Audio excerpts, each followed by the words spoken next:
So our program will be beginning in a few moments. At this time, I'd like to point out that the front two rows to the right are available for closed captioning, and I'd also like to ask everyone to take a moment to silence your phones. With the support of the city's IT department and the Convention Center's AV team, this event will be recorded and broadcasted live on the city's live stream channel. So we will begin in approximately 2 minutes.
All right.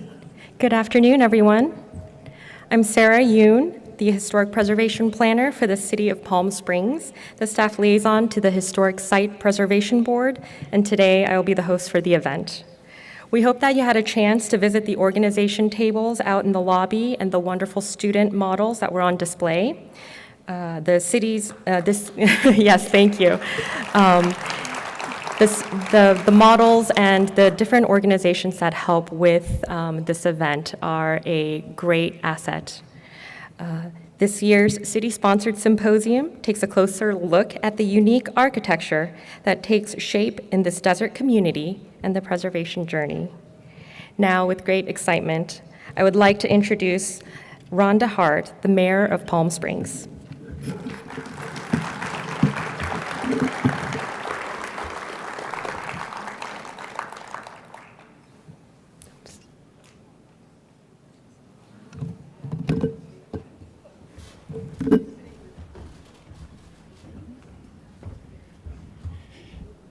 You know, a lot of times I hear the introduction and I hear Rhonda Hart.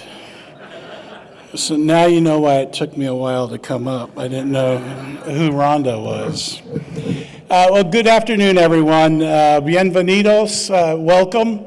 This is another exciting program, but before I start my comments, I just want to acknowledge that the land we gather, live, and work on today, currently known as the City of Palm Springs, is the original homelands of the Agua Caliente Band of Kuya Indians. The sovereign band of Agua Caliente people have stewarded this land throughout the generations and continue to steward this land for all future generations. We honor and respect the many diverse indigenous people still connected to this land. It's an honor to join you for the 10th annual Preservation Matters Symposium right here in the heart of Palm Springs. You know, the city has long been the, some would say birthplace, but the home of design and innovation and the home of architectural excellence. But none of that really matters without intention, without preservation. The symposium reminds us that the buildings, the stories, and the visionaries who shaped Palm Springs deserve not only recognition, but protection. Today we come together not just to admire the past, but to ensure it will continue to inspire the future.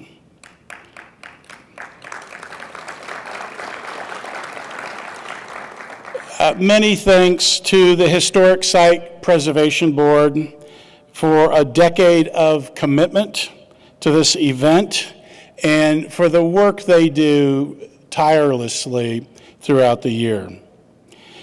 Preservation matters because identity matters. And when we lose that historic architecture, we lose a part of who we are.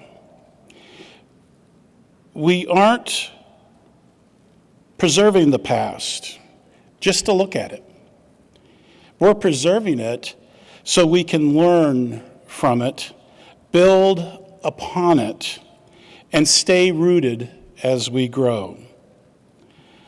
This work doesn't rest on one person alone or one board, one group. It truly is a community effort, and events like these remind us how strong that community is. As we celebrate the 10 years of Preservation Matters, let's remember that preservation isn't about holding back change. It's about guiding it with purpose. Thank you all for being here. Thank you for caring. And thank you for helping us preserve what matters and what makes Palm Springs truly extraordinary. Thank you.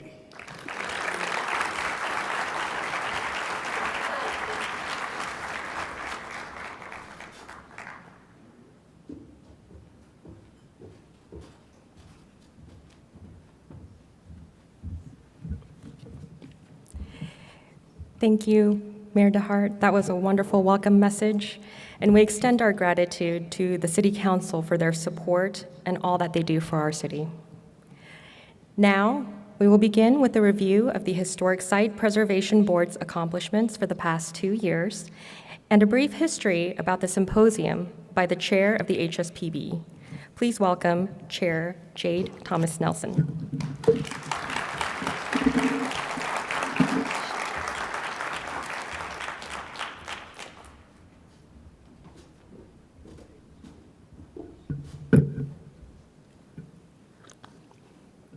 Okay.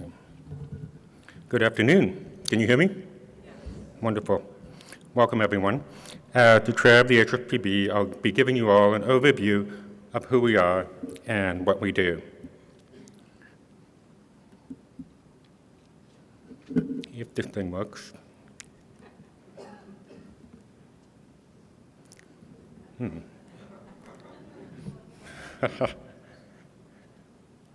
sure what's going on here.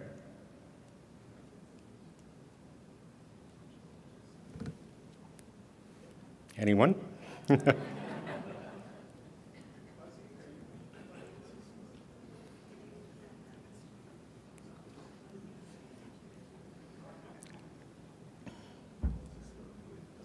Yeah?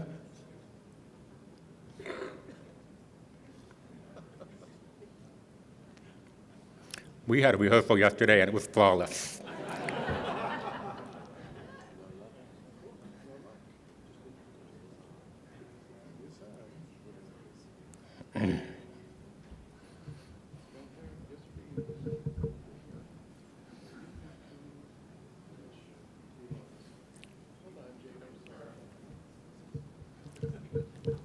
Meanwhile, it's a beautiful day, isn't it? Here we go. Okay. Is this going to be problematic?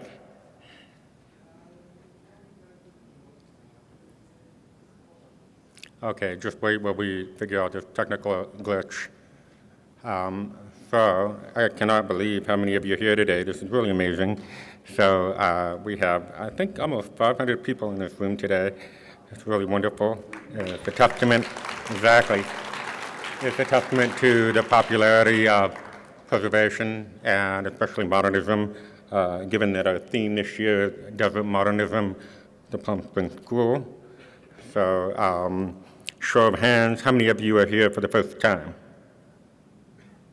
Wow, that's quite a bit. I'm really impressed. Thank you all for coming for the first time. I know there's a lot of familiar faces, so it's been a really wonderful, kind of rewarding experience over these last 11 years of Preservation Matters to see people come again and again and then tell their friends and their neighbors and to bring people with them each year. So they're still back there trying to figure out what the heck is going on. But thank you all for your patience. I appreciate it a lot. I'm Jade. For those of you that don't know me, I was born and raised here in Palm Springs, and I've been on and off the HSPB for about 10 years. And my last meeting is this coming June, so it will be a little bittersweet, but it's been a hell of a ride and a lot of fun. And just very grateful to have worked with the city for all this time and to have done all the things that we've been doing. And this glitch, by the way, had nothing to do with me whatsoever. I was all ready to move ahead with this perfect rehearsal we had. All right, I think we're on track now.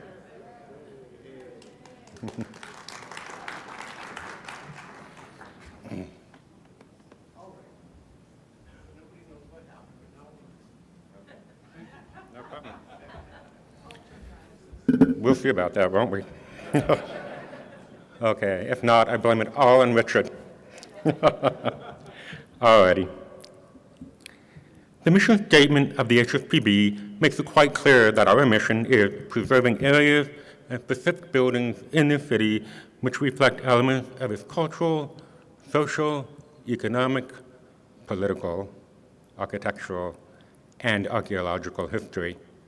The action of preservation is intended to stabilize and improve buildings, structures, or areas which are considered to be of historical, architectural, archaeological, or ecological value, to foster civic beauty, to strengthen the local economy, and to promote the use of historic resources for the education and welfare of the citizens.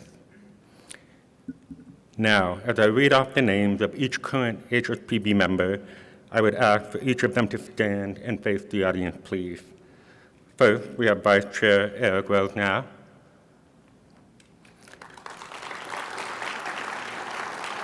Then Member Janet Hansen.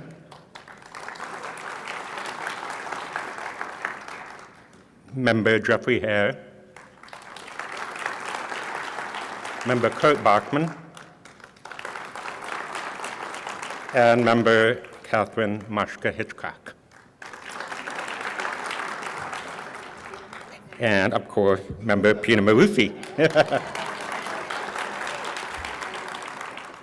Each of you brings a unique skill set and approach to historic preservation, and for that, the city is immensely grateful for your service. Thank you all. It's been a pleasure to serve with you. Moving on to the story of the HSPB, but before I do, note this image on the left of a very popular informational pamphlet on historic sites that was created by the city 25 years ago and edited by local historian Tracy Conrad, whose name I think many of us are familiar with. The HSPB story begins in 1978, when an exploratory committee was first formed by the City Council in direct response to the removal of the original ticket booth at the Plaza Theater. That led to the formation of the board in the fall of 1981, followed by the first historic designation in 1984 of the original El Mirador Tower, which later burned, but was meticulously rebuilt to original plans. Our first district, the Las Palmas Business Historic District, was designated in 1986. The members of that original 1978 committee were Bill Foster, Carol Milner, Don Williams, Elizabeth Kiley, Frank Bogert, Fred Slate, Henry Weiss, and Jacqueline Powers. Together, they worked nearly a year to present the council with a report justifying the need for Historic Site Preservation Board to address the fact that historic buildings were being threatened or altered beyond recognition. The HSPB then became official in 1981, with a 7-member board being appointed by City Council to carry out 3-year terms each. Members can apply for 2 consecutive terms and must term out for at least 1 year before reapplying. And now we have the names of each of those 65 board members who have served the city on the HSPB since 1981. They include a diverse range of Palm Springs citizens, from members of local pioneer families and passionate historians to professional architectural experts and even the former chairman of the Agua Caliente Band of Cahuilla Indians. A few of them even bought and restored important local historic buildings. Several were also on the boards of either Preservation Foundation or PS ModCom. And at least 15 current or former HSPB members are in this audience today. And sadly, some are no longer with us. The primary responsibilities of HSPB include the following. 1, to evaluate historic site or district applications and make recommendations to council. 2, approve authority on proposed alteration to designated historic properties. 3, approval authority on alteration to potentially historic properties. 4, approval authority on demolition application. And finally, 5, to create opportunities to educate and promote preservation within the community. Next, we will look at some highlights of the board's work since we last gathered here 2 years ago. Among the 15 historic sites designated Class 1 since then, here are 4. The Merrill Lynch Building at 415 South Palm Canyon Drive, designed by Don Wexler in 1971. The Ocotillo Lodge at 1111 East Palm Canyon Drive, designed by Palmer and Kreisel and Garrett Ekbo in 1956, and built by and for the Alexander Construction Company in 1957. The Gas Company Building, designed by Robert Ricciardi in 1969, and the Dr. Harry and Betty Garber residence, designed by Richard Harrison in 1970. Of these 4 designations, 2 of the nominations were written by Palm Springs Preservation Foundation, who has written the lion's share of nominations over the last decade, 30 of them to be exact. Another duty of HSPB is to approve certificates of appropriateness, aka C of A, for proposed alteration to designated historic sites. In this process, we first look at whether the alteration would damage any character-defining features. Then, we ask whether the alteration would help restore or enhance the resource. We question whether any proposal is consistent with existing massing, proportions, materials, and finishes. And finally, we verify whether the proposed alteration is consistent with the U.S. Secretary of the Interior standards. Pretty serious stuff. Here are 2 recent examples. First, the Plaza Theater, a Class 1 site designated in 1991 that is currently undergoing a full restoration, as we all know. We approved the C of A for minor alteration to the front elevation to expand the interior foyer out to the entry arches, both for ideal occupancy and ADA accommodation, as well as for added security. Next, the Gas Company Building, a Class 1 site finally designated last year. For that, we approved the C of A for adaptive reuse to restore and rehabilitate the building from a commercial public structure to a single-family home. One of the very most important responsibilities that we have is to review proposed demolition and alteration requests, which are becoming more common. Typically, these requests come in for Class 3 or 4 sites. Class 3 sites, for those who don't know, are any properties identified on the city's 2015 Historic Resources Survey as being potentially eligible for designation, or Class 4 sites for any property built before 1978 that may warrant further review due to a significant architect, builder, or owner, and which may exhibit extant character-defining features. There are two options the board can take. One is to take no action, and the other is to stay the project to conduct an additional review over a period of 120 days or less for further review and possible reclassification up to a Class 1 or Class 2 site.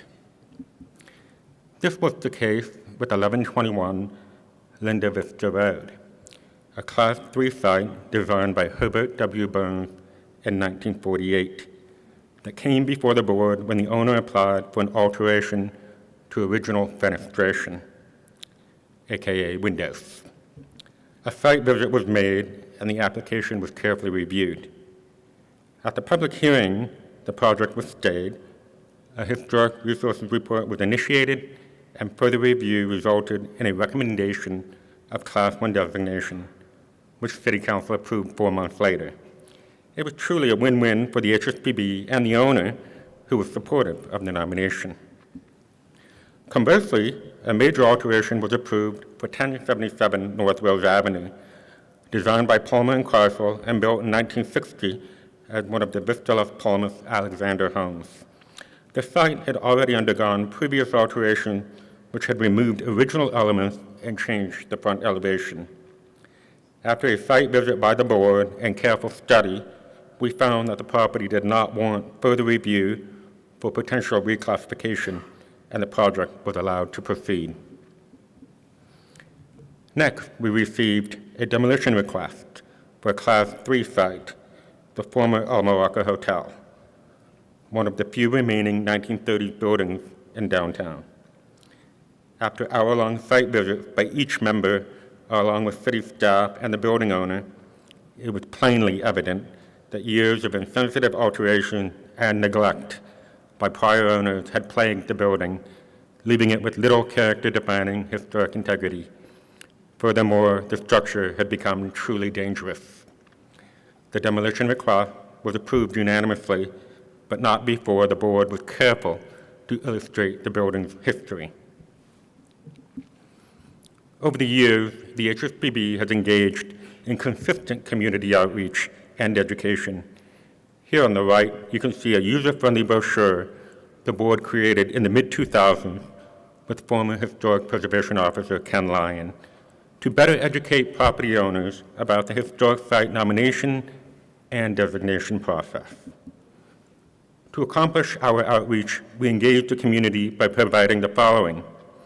First, we have technical bulletins that provide information about preservation for both owners and applicants. Secondly, the city hosts an HSPB booth at the Modernism Show every year to help inform the public about our historic modernist resources and to help with questions about potentially eligible properties. Thirdly, city staff makes informative presentations on the HSPB's behalf to various groups such as the local board of realtors, to the preservation community regarding the Historic Resources Survey, and to an Inland Empire Building Forum, just to name a few.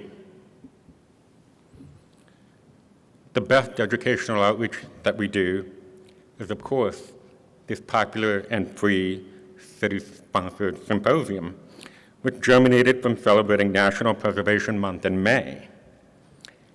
The idea to launch a free educational symposium here was conceived by Dick Burkett and Roxanne Ploss, who implemented it with then-Chair Gary Johns and other members of the HSPB at the time.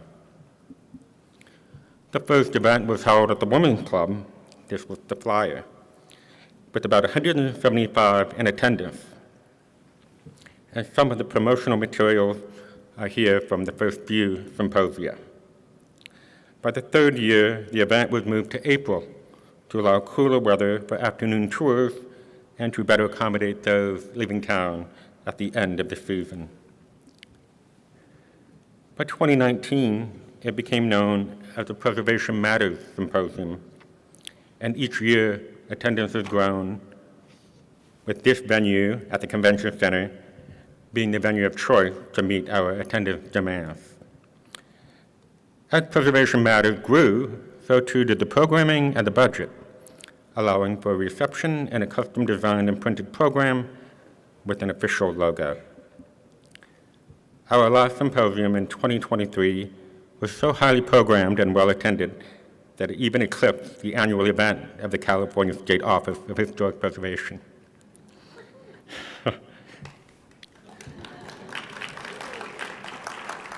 After taking a one-year hiatus here to reconfigure things, our symposium is back in a new streamlined one-day format.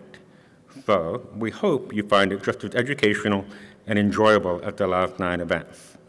Having attended each one myself, I can personally say that the impact of this symposium over the years has truly proven that yes, indeed, preservation matters here in Greater Palm Springs, and has had a huge impact on our community's appreciation and perception of historic preservation. Of the city's 137 Class 1 or Class 2 historic sites, this is a list of 59 or 43% over the following 5 slides that have been designated since Preservation Matters began 11 years ago in 2014. That's an average of 5.3 properties per year, a very productive clip. This doesn't include the 8 districts that have been designated since 2014 out of 11 total historic districts. For a small city 87 years young, with a historic preservation program going on 44 years, this is truly a great track record. All of us in this room who have played a part should be proud of the work. I encourage those who want to nominate their homes for designation to do so, and those who want to be involved to apply to the HSPB or to volunteer for one of the local preservation and advocacy organizations. In closing, I would just like to emphasize that maintaining the high quality of the City of Palm Springs Historic Preservation Program is paramount to ensure our international reputation as a center of architectural excellence. Please enjoy the program today, and be sure to stay for the awards at the end, followed by the reception in the foyer at 5 p.m. Thank you all for your attention and for being with us.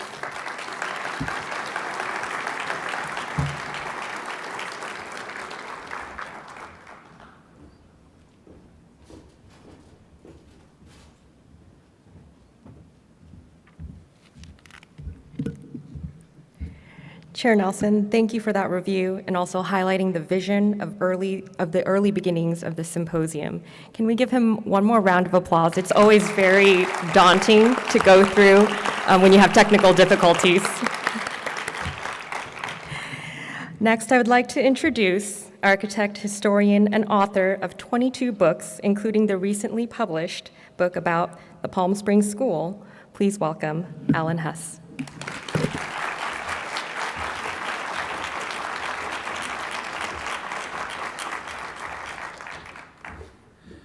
Good afternoon. It's a real pleasure to be here. You filled it all the way to the end. Boy, this shows the support for architecture and preservation in Palm Springs. I'm going to allude to a little bit later because it's important to go on to the next chapter of Palm Springs architecture and preservation. That's what I hope to talk about today. But as a bit of background, talking about the idea of what is historic? Where does history come from? What do we consider historic architecture or not? And I have found over the years that it depends upon a lot of where you are when you're looking. Now, if you happen to be in Manhattan, say walking around Fifth Avenue and 53rd Street, you would find a number of buildings, significant buildings, the original Museum of Modern Art by Edward Durrell Stone, a townhouse by William Lescaz, or the Seagram's building by Mies van der Rohe, and Philip Johnson. And that would give you a certain idea of what is historical. Where did it come from? What is the story of history? And these buildings, if you were in that location, would suggest that modern architecture came from Europe, from the Bauhaus, from people like Le Corbusier, Mies van der Rohe, Walter Gropius, which came over to America and created buildings such as this. Well, okay, that's fine if that is where you were standing. But what if you were standing at the corner of Tackett's Canyon and Palm Canyon, looking around at the buildings that are nearby, that you can walk by? They give a very different idea about what modern architecture is, where it came from, where it's going also. You would have things like the Oasis Hotel by Lloyd Wright, which opened in 1924, just 5 years after the Bauhaus was founded, and owing absolutely no allegiance to the Bauhaus. Or you would look up the hill and see Albert Frey's house. That is also a completely different sort of concept of what modern architecture could be, influenced by the desert. Or you might see the Desert Museum by E. Stewart Williams as well. My point is that those of us here in Palm Springs have a collection of buildings, of architects, that tell us a very different story about where modern architecture came from, what it is all about. That's what I hope to kind of cover today. As we wrote the book, and it was a team effort to write Palm Springs, the Palm Springs School in 1934 and 1975, a number of ideas came out of that, things that I had not really been aware of until I was kind of really drilling down into it. One thing is, of course, everybody, probably globally, knows that Palm Springs has a remarkable collection of beautiful, big houses of estates, like Sunnylands, a very important building, of course. But what I didn't realize as much is how many small buildings, small houses, and how much effort was put into small houses as well as the big luxurious ones. For example, Robson Chambers' own house, tiny little house, packed with ideas. This is one aspect, again, walking around Palm Springs, that you get a whole new sense of what modern architecture was all about. Then you walk a little bit elsewhere through the blocks of downtown, and what do you find? You find City Hall. You find department stores like the old Robinson's building. You see several banks, and you would have seen the Alpha Beta Market by Albert Frey at one point. What are these? These are not just glamorous houses, these are the buildings of everyday life. These are the buildings of a city and its citizens going about their daily life, going to the bank, going to the store, going to the department store. And these buildings are also modern architecture, and they are innovative modern architecture by extremely talented architects. So we aren't just talking about a number of really beautiful houses, we're talking about an entire city and all that makes up that city. This is one of the things that really makes Palm Springs special because of its size, the focus. These were over these precious mid-century modern periods in the mid-20th century. These are the buildings that built up an extraordinary set of assets here in Palm Springs. And of course, we can't forget our gas stations as well. Nothing more ordinary, mundane about everyday life. And yet look what the architects and the citizens of Palm Springs, what they invested in a simple gas station.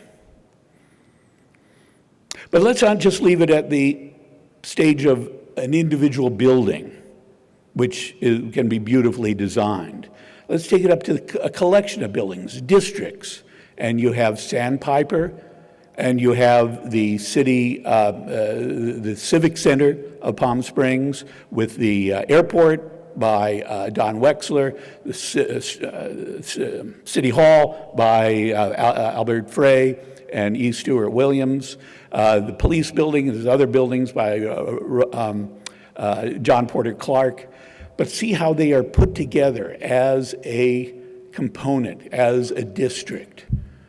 So we're talking about city planning here also, innovative, modern city planning. These are the sorts of things that were going on in Palm Springs throughout the 20th century that make it today an extraordinary place, and a place that we are honoring here, of course, with this symposium today, and which we hope to illuminate again in the new book that the Palm Springs Architectural Alliance has supported. I want to take a step back. What are the ideas that are going on in these buildings here in Palm Springs? And where do they come from? Again, they do not all entirely come from Europe, the Bauhaus. Modern architecture was not imported into America or Palm Springs. These ideas developed here in America in the late 19th century into the 20th century, when there were two different, apparently opposing trends going on. One was organic architecture. Frank Lloyd Wright, coming out of Chicago, the Chicago School, the Prairie School, reinventing the city, presenting a new way of looking at architecture, which had nothing to do with Gothic architecture or Tudor architecture or colonial architecture, but was responding to the growth of America around 1900, industrially, civically, politically, etc. And Frank Lloyd Wright was interested in nature. This is a theme which Palm Springs later picked up and ran with. But the other trend going on at this time had to do with American industry. This is a picture of Henry Ford's factory back in Detroit, the River Rouge, an extraordinary industrial complex. What was its purpose? To create automobiles. For whom? For the average citizens at an affordable price. And architects in early modern architecture were fascinated by the possibilities of modern industry, modern technology, modern materials, steel, concrete, glass, plastics, to reinvent what architecture was going to be all about. So you have these two things. They're not quite comfortable with each other. They're kind of going in different directions, nature versus man-made industry, technology. But how did these creative architects bring these together and celebrate both of them? Well, it was done in many places around the country, but especially here in Palm Springs, on a small enough scale that we can really appreciate it and see it. There was, for example, Don Wexler and Rick Harrison's steel houses, which you see one under construction there on the right, using modern technology, using an assembly line just like Henry Ford had at River Rouge for his Model Ts and Model As, but applying it to housing at an affordable price. And again, not large, luxurious houses, but definitely well-designed houses. And then comes Palmer and Kreisel, Bill Kreisel, with his first subdivision, Twin Palms, which applied those ideas as well. Those are mass-produced houses. They are each actually, in terms of floor plan, exactly identical. Identical materials, windows, doors, walls, flooring, etc. But he made it into a real community by various excellent design ideas, creative design ideas. So Twin Palms doesn't look like a set of cookie-cutter houses marching down the street. It has individuality. It's a community, though it also has the advantages of mass production, modern industry. So over the years, these two ideas, organic architecture and industrial architecture, interplay with each other here in Palm Springs. The two probably best examples of showing these two sides of the spectrum is the Elrod House by John Lautner as well, a magnificent organic house organic design. And of course, John Lautner was an apprentice of Frank Lloyd Wright. So you see this continuity from Chicago in the late 19th century, from Louis Sullivan, Frank Lloyd Wright, to John Lautner. And here's this great example of what Lautner did with these ideas here in Palm Springs. Or on the other hand, you have the Kaufman House by Richard Neutra, which used steel and glass, sharp edges, flat roofs, to give an industrial sensibility to this house in particular, but which also has its roots, interestingly, with Frank Lloyd Wright. Richard Neutra came to America to work with Frank Lloyd Wright. He admired him that much. So you see this interesting interplay of ideas used by architects and manifested in wonderful houses here in Palm Springs. The industrial architecture. Now, one of the icons of industrialized architecture is on the left-hand side here, Mies van der Rohe's Edith Farnsworth House in rural Illinois. It takes steel and glass, makes them into a box, puts them in the middle of a beautiful sylvan setting in the middle of nature. What do Palm Springs architects do with steel and glass and the simplicity of those modern materials? Well, in William Cody's own house, for example, he doesn't put them all together into a box. He explodes it. He combines and spreads the architecture, the house, with the natural setting as well. Indoors and outdoors become completely indistinguishable, but also based upon these ideas of the potential of modern industrialized material. Now, Frank Lloyd Wright, again, came from Chicago, but he first came out to the desert, actually to Arizona, in the late 1920s. There he is with his wife, Olga Vanna, and their children in the back seat.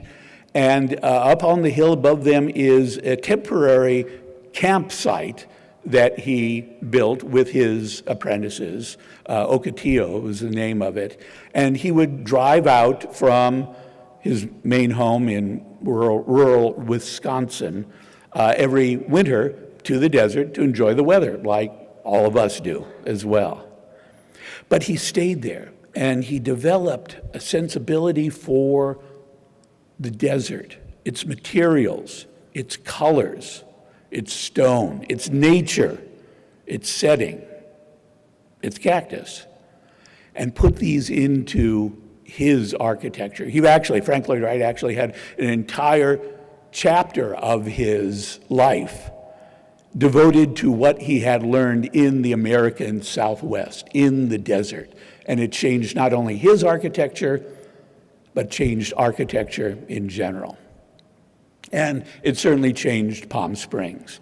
As I mentioned, the Oasis Hotel by Lloyd Wright, son of Frank Lloyd Wright, opened here in Palm Springs in 1924. It is a completely original description of modern architecture. It uses modern materials, concrete, using a modern industrial system. Slip-form concrete is what it is called. He ornaments it with naturalistic materials and decoration as well. And what is its purpose? It is a hotel, at the time a very luxurious hotel, which was looking towards Palm Springs' future as a resort for all kinds. This is a rear shot of it. This part does still exist. The tower, of course, still exists. This is one of the most, if not the most important, historic piece of architecture in the city, which has not been taken care of as well as it should be. This building is so important. It should be well honored for its place in architectural history as well as Palm Springs history. But it wasn't just Lloyd Wright, of course. Another Frank Lloyd Wright employee, Rudolph Schindler, built the Tool House down in Palm Desert using many of the same techniques that Wright had used in the California or in the Arizona desert. And then, of course, we have John Lautner, and we have the Hope House, the Desert Hot Springs Motel, and we have the Elrod House, which you see here on the right. concrete, natural materials. The house is literally dug into the top of that ridge line. The boulders are exposed, used as part of the architecture, and enclosed with this very light membrane of glass. So you see this trend of American organic modern architecture, which is part of the great composition of Palm Springs architecture. And it continued well after Lautner as well in the work of Kendrick Bangs Kellogg in, for example, the Doolittle House out in the high desert as well. So this is a powerful trend, producing very original and distinctive buildings all the way through. Now, another aspect of Palm Springs that Palm Springs added to modern architecture nationally and actually globally is the issue of pleasure, of recreation, of fun. Oftentimes, modern architecture in Europe was fairly austere. It was meant to have great intellectual effect. It had great social purpose as well to it. But here in America in general, but certainly in Palm Springs, the idea of pleasure, of beauty, of relaxation, of fun is part of modern architecture as the Palm Springs School has developed it. This is on the right, the North Shore Yacht Club by Albert Frey. On the left, of course, the Spa Hotel and Bathhouse by Donald Wexler, Rick Harrison, and William Cody. These are celebrations of the joy of living, of joy of nature that these architects brought about. Also, El Dorado Country Club, for example, by William Cody as well, and the other country clubs as well. Palm Springs brought a sense of delight to modern architecture in any number of different ways. Now, this is a Studebaker ad. The Studebaker on the right there was designed by Raymond Loewy, who, of course, had a house by Albert Frey here in Palm Springs as well, combining indoors and outdoors with this pool coming into the living room and the views of the mountains integral to the entire and framed by the architecture. These are all just marvelous parts of how Palm Springs and the architects here and the citizens here, the builders, the developers, the clients, were developing frankly, off in the corner, not getting that much attention in the mid-20th century that we can now see that they deserved. But they didn't care. The architects, Wexler, Stu Williams, Cody, these architects, Frey also, they weren't interested in becoming world famous. They didn't want to become starchitects, if that word had even existed at that time. They were completely happy just working, designing, and building houses, churches, stores, gas stations, liquor stores, schools, whatever, because they enjoyed. And they had the freedom to design in very interesting, new, challenging ways. The motels, again, an instant reflection of the recreational industry that grew up in the American Southwest and here in Palm Springs in the mid-20th century. Needed a new approach, a new sensibility. How do you express this sense of recreation that these beautiful natural areas promote? And John Lautner in the Desert Hot Springs Hotel on the right, William Cody at L'Horizon on the left as well. These are just extraordinarily innovative designs rooted in the sensibility of Palm Springs, of nature, of the recreational industry, the sense of pleasure, sense of responding to nature, this beautiful nature that we have all around us. Part of that, which I always like to point out, is this building, which I personally miss the most. Of all the buildings that we have lost here in Palm Springs, the Springs Restaurant by William Cody, 1958, is one of the most extraordinary designs. It is what we call Googie architecture. It's related to the automobile, to the new suburbs and the car-oriented society that was growing all across the country. We have examples of that right here in Palm Springs. This was the best of them. But look at that plan, 1958. There isn't a right angle in it. And yet, if you were walking around it, it made perfect sense. It wasn't disorienting, it wasn't confusing, it was bringing nature, views, indoor, outdoor, creating different spaces for the bar, for the lounge, for the dining room, for the outdoor patio, etc. And Bill Cody did it in an entirely original way. Architects like Frank Gehry, Zaha Hadid, Rem Koolhaas would not get around to this sort of dramatic rectilinear architecture for 20 or 25 years after. But Bill Cody was doing it because he had the freedom to do it and he wanted to do it, and he had the talent to do it right here in Palm Springs. Other ideas bringing indoors into outdoors. We, of course, all know of the boulder, which is a partition in Albert Frey's house. But Arthur Elrod, John Lautner at Arthur Elrod's house also used nature in just this sort of literal way. Nature and industrial materials coming together.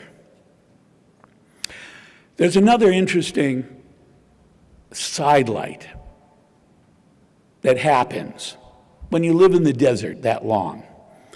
And this is a good example of it. Albert Frey worked for about a year in Paris with Le Corbusier, one of the great masters of European modern architecture. And of course, coming out of that was the Illuminaire House, which we now have here in town, finally. It is a perfect exposition of Le Corbusier's ideas, lifted up off the ground on columns, a roof deck, outdoor area, living area as well, steel, glass, and a skeleton frame. Textbook Bauhaus or international style architecture. But what happened to Albert Frey after he had lived in Palm Springs for 20 or 30 years? His sensibility changed. The desert changed him. The materials, the way of life, nature itself, the freedom that he was allowed working here in Palm Springs. And so in one of his remodels of his own house, this is Frey 1, built the addition in 1953, is going in an entirely different direction than he had been originally taught as he worked with Le Corbusier in 1929. The desert will do that to you. And it did it to these other architects as well. And it is what makes the Palm Springs School special. I have to throw this in. This is one of Albert Frey's cars, a 1955 Thunderbird. Notice the bezel, the surround around the headlights, and then look at the sunshades on his second story of his house as well. Connection between industrial America and the architecture of Palm Springs. Now, you'll have to read the book to get a sense of the expansiveness of all of these ideas that were going on here amongst many, many architects in the mid-20th century, why it is so important today. But I want to take you up now to the kind of the next level, because I do believe that the Palm Springs School has a national purpose. It has a role to play today in American modern architecture, its principles, designing with nature, designing in extreme climates, using modern technology, but to make not just luxurious houses, but houses that are affordable for average people and well-designed. All of these themes of the Palm Springs School. And over the years, as I've studied different areas, I've realized that, frankly, this movement is not contained just in Palm Springs. Palm Springs is perhaps one of the leaders. It defines it very well, but it is really indicative of the entire American Southwest. So, take the different cities. They're all moderate to small cities. Palm Springs is the red palm tree there. Las Vegas is the yellow sun. Phoenix and Tucson is the green cactus. But let's see, going to the right there, you have Albuquerque. Above that, you have Denver. Going over to the left, Salt Lake City. Over to the left further, Reno. San Francisco Bay Area, San Jose, down to Southern California, Los Angeles, San Diego. These sorts of ideas, a new direction, a different direction for modern architecture, was going on all through the American Southwest in the mid-20th century. Why? Various reasons, but probably because the population was flooding into these areas. New people wanting to start a new life after World War II, basically. It attracted really creative architects through this entire area. And there was a demand for housing, churches, schools, shopping centers, all of these things that make up a city. All of these cities throughout the Southwest took up this challenge and had their own creative ideas. I just throw in a couple of ideas here from Tucson on the left. Arthur Brown. Those are rotating sunscreens, those corrugated screens that you see coming off the main circular house, so that as the sun moves, you can move the sunscreen and shade the inside of the house. Or Al Beadle in the Phoenix area as well. Notice those screens set on the edge of the house. Well, those are sunscreens, again, responding specifically, functionally to the climate here in the Southwest. Similar here to the way Albert Frey at our City Hall used these exterior sunscreens to control the heat of the sun, not allow it to get into the center of the building. These are just a couple of examples. There's so many others of this creativity born of the American Southwest, born of the American school of modern architecture going back to Frank Lloyd Wright and Louis Sullivan. And this is a chapter in modern architecture which still needs to be fully realized, fully understood, fully integrated into the general story. It also relates to the indigenous and historical architecture of it. On the left is one of the great adobe churches of New Mexico. In the 1920s, architects in Santa Fe borrowed these ideas for La Fonda Hotel, which still stands there in downtown Santa Fe. But this idea of drawing on the history of the region continues today in Palm Springs as well. In another motel, Casablanca by Hugh Captor as well on the left there, or the Rubenstein House by William Cody as well, taking these elements, the thick adobe-like walls, the tile roofs, and using them as part of what is appropriate for architecture today. Now, to wrap up, I have a challenge for all of us. I thank, again, the Palm Springs Architectural Alliance for really supporting and making the new book possible. But that is only a part of the foundation for a great leap forward for Palm Springs to the next chapter. What is to be done? We already have all these wonderful buildings by Wexler, Harrison, Frey, Cody, Williams, etc. And we appreciate them, and with Modernism Week, people get to explore them, understand them, visit them. This is great. But there is so much more yet to be understood. The new book, The Palm Springs School, is not an encyclopedia. There's more research to be done. People like Michael Black, Walter White, Harry Williams, who was the father of E. Stewart Williams. These are stories that still need to be told, documented, and put into the story. Thank goodness, again, here in Palm Springs, you have so many organizations like the Palm Springs Preservation Foundation, which has done an extraordinary job. I do not know of another preservation group in the country which has devoted so much effort to documentation, research, and publication, as the Palm Springs Preservation Foundation has done. But that's only a part of it. Yes.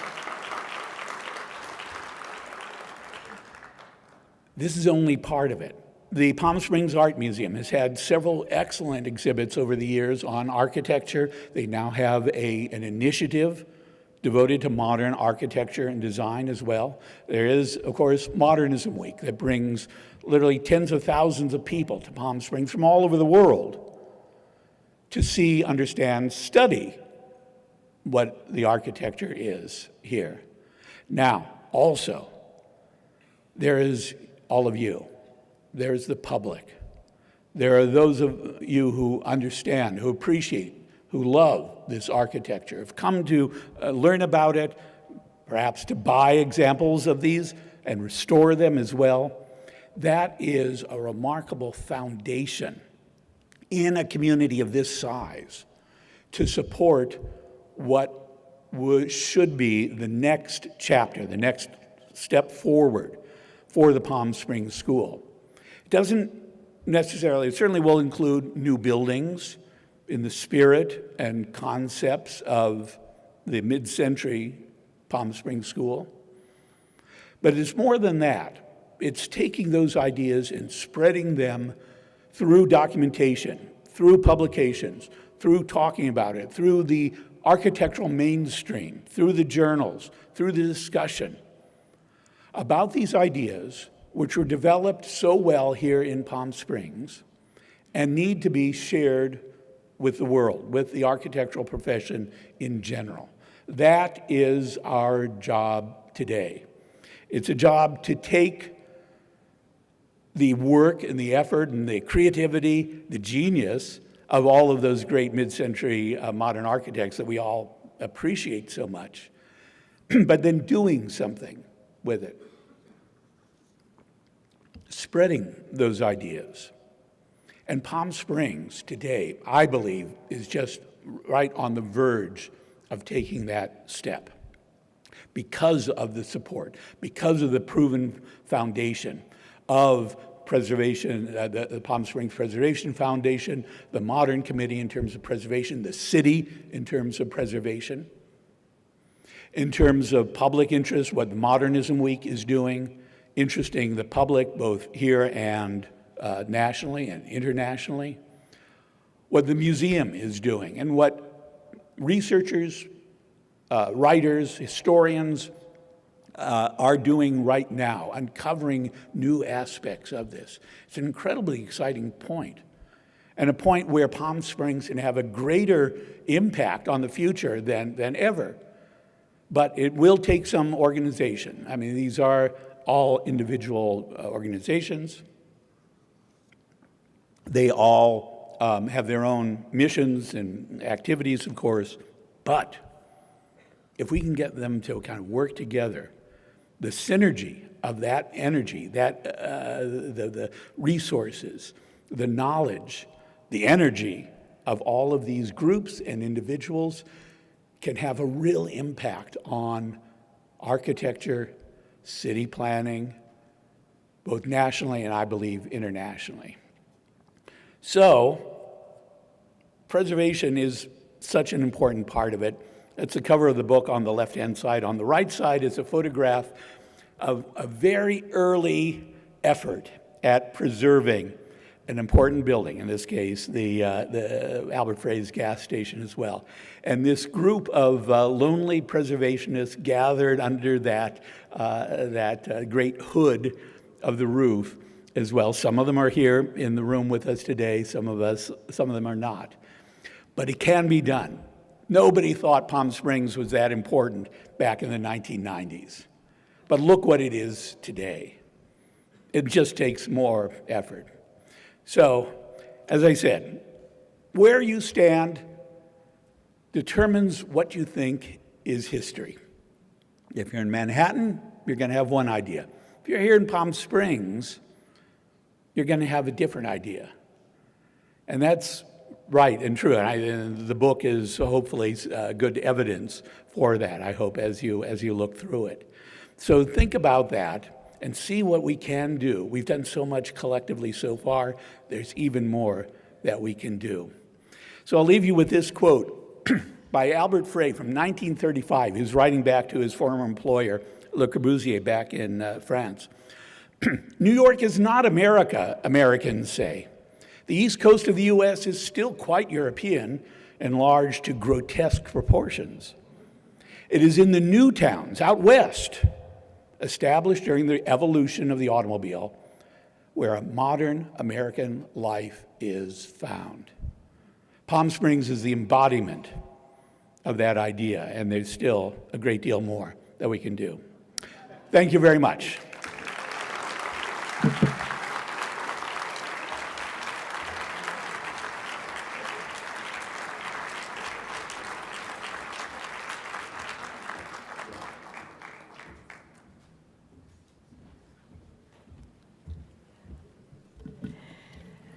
That was an incredibly rich history and story of our community. And thank you, Alan, for bringing this topic to the forefront and challenging us with what we can do next. Now the time is 3:05, right on the dot. Let's take a 15-minute break, and we'll resume our program back at 3:20. Thank you.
So the second half of our program will be starting back, and everyone can start making their way back to their seats, please.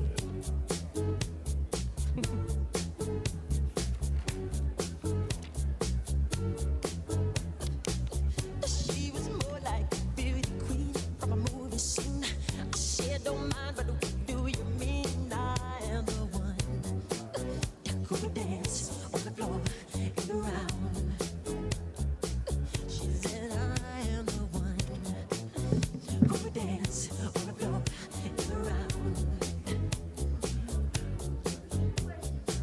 She told me her name was Billie Jean as she crossed the scene.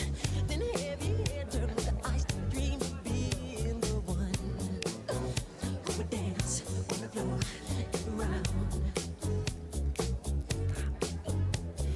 People always told me, be careful what you do. Don't go around breaking young girls' hearts. And mother always told me, be careful who you love. Be careful what you do. 'Cause the lie becomes the truth. Hey, Billie Jean's not my love. She's just a girl that I am the one. But the kid is not my son. She says I am the one, but the kid is not my son. For 40 days and for 40 nights, I was on his side. But who can stand when he's in the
As we start our second half of the show, if everyone can please start making your way back to your seats so that we can get started.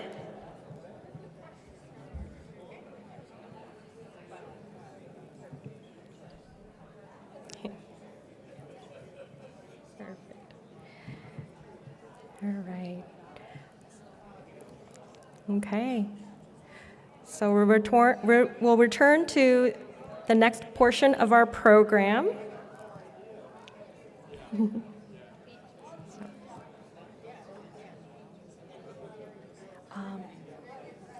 I will check. All right, as everyone is making their ways back to their seats, I'd like to go ahead and introduce our next speaker. Our next speaker is an architectural historian, author, and he's also the vice president of the Palm Springs Preservation Foundation. If you will all please join me in welcoming Stephen Keelan.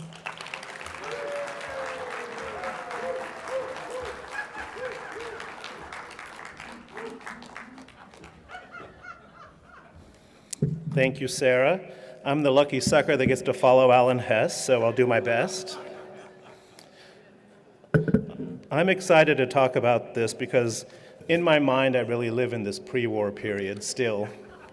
So I'm going to be talking about exploring the pre-war architectural styles of Palm Springs.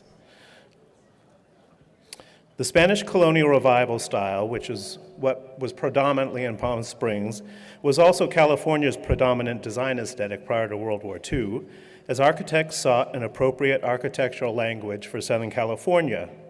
Rather than directly replicating historical buildings, designers selectively adapted elements from Mediterranean architecture to create contemporary structures suited to the region's climate and topography. Characterized generally by white stucco walls, red clay tile roofs, arched doorways, wrought iron details, and courtyards with fountains, the style's popularity soared during the 1920s and 30s, evoking a romanticized vision of California while providing practical benefits suited to the local conditions. Alan touched on this, but it's an important point. Modernism would have happened in California without European influence. California developed its own indigenous modernist movement parallel to and sort of intertwined with the Spanish colonial revival, independent of European-based modernism like Bauhaus and the International style. Many of California's finest architects, trained in the rigorous Beaux-Arts tradition with really superior educations, easily and capably shifted towards creating a contemporary vernacular style perfectly suited to Southern California's Mediterranean climate. This Mediterranean revival architecture was their experimental proving ground. These accomplished designers embraced modernist principles while maintaining a sensitivity to regional conditions, demonstrating that California would have fostered architectural innovation even without European modernist influences. By the end of the 20s, Spanish colonial revival, or Mediterranean revival, which is more appropriate, had transformed entire communities like Santa Barbara before wartime shifted construction priorities and modern styles emerged post-war. The style developed in two overlapping phases, beginning with the Mission Revival, which started in the 1880s and peaked during the first decade of the 20th century. As a sixth-generation Californian, this is in my bone marrow, but if you're a product of California's public schools like me, your fourth grade was spent learning about these missions and building them out of sugar cubes and popsicle sticks. We didn't learn about the atrocities then, but I was obsessed with this stuff.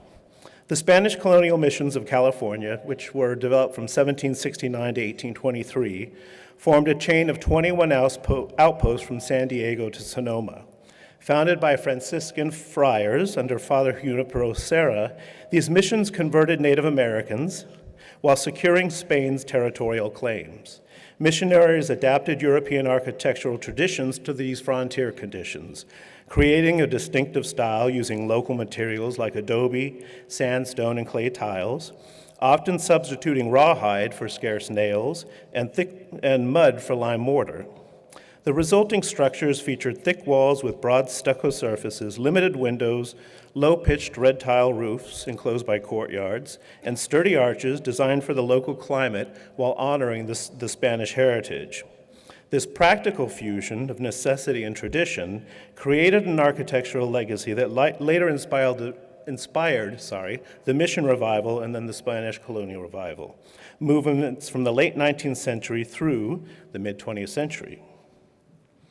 After Mexican independence in 1821, most missions were secularized. They fell into disrepair, like you see here, until preservation efforts began in the late 19th century.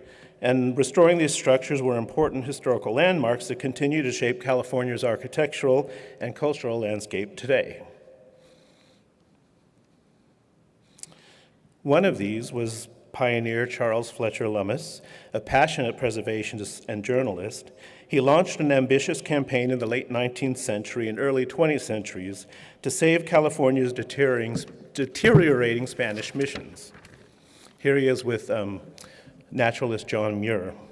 Arriving in California in 1885, Lummis was dismayed by the mission's neglected state and founded the Landmarks Club in 1895 specifically to preserve their historic structures. His campaign ultimately saved several missions from ruin, including San Juan Capistrano, San Fernando, and San Diego, establishing an early foundation for historic preservation in in California. Another important influence that was inspirational to this style was Helen Hunt Jackson. Her novel Ramona, published in 1884, was written as a passionate protest against the mistreatment of Native Americans in Southern California. She intended the book to shine a light on the injustices faced by the indigenous peoples following her appointment as a special commissioner to investigate the condition of Mission Indians. However, despite her reformist intentions, the novel unexpectedly became a romantic bestseller that captivated readers with its love story and the idealized portrayal of pastoral California. This literary phenomenon sparked what became known as Ramona tourism, with thousands of visitors flocking to Southern California to experience this romanticized landscape and location that was described in the book. This tourism boom ironically obscured her original political message, as visitors were more interested in finding the real setting of the romance than understanding the social critique which was at the heart of her novel. It also then triggered the first iteration of this style, which was Mission Revival. So this is an old San Diego. It was the fictitious marriage place of Ramona. And so it was, this is originally early 1800s, and this courtyard, which would have been a dirt place where there were cattle and chickens running around and people hanging up wash and grinding wheat, by then was this romanticized pastoral vision with flowers and an old abandoned donkey cart. And so this was what really triggered this romantic vision of California as this Eden, and of course it was all a myth. What really made this style take off was here at the 1915 San Diego Exposition. The Spanish colonial revival style evolved from the simple mission revival into a sophisticated Mediterranean-influenced architecture between 1910 and the early 1930s. This second phase incorporated elements from Spain, Mexico, Italy, and Islamic North Africa, creating what might better be termed as the Mediterranean style.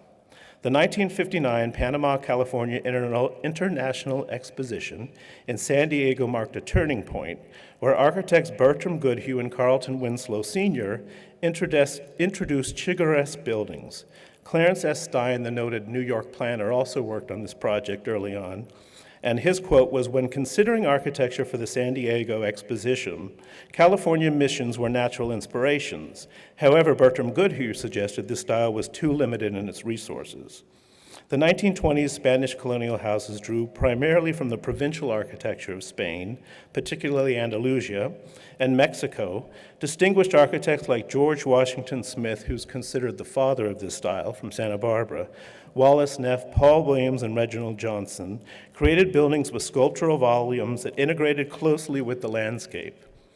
This approach created Southern California's distinctive interpretation of this Mediterranean architecture, which became the region's signature style. And here you see a beautiful hand-colored print of that wonderful exposition.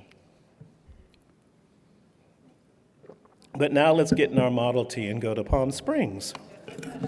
Here's the road to Palm Springs, an oiled gravel road in the early 20s.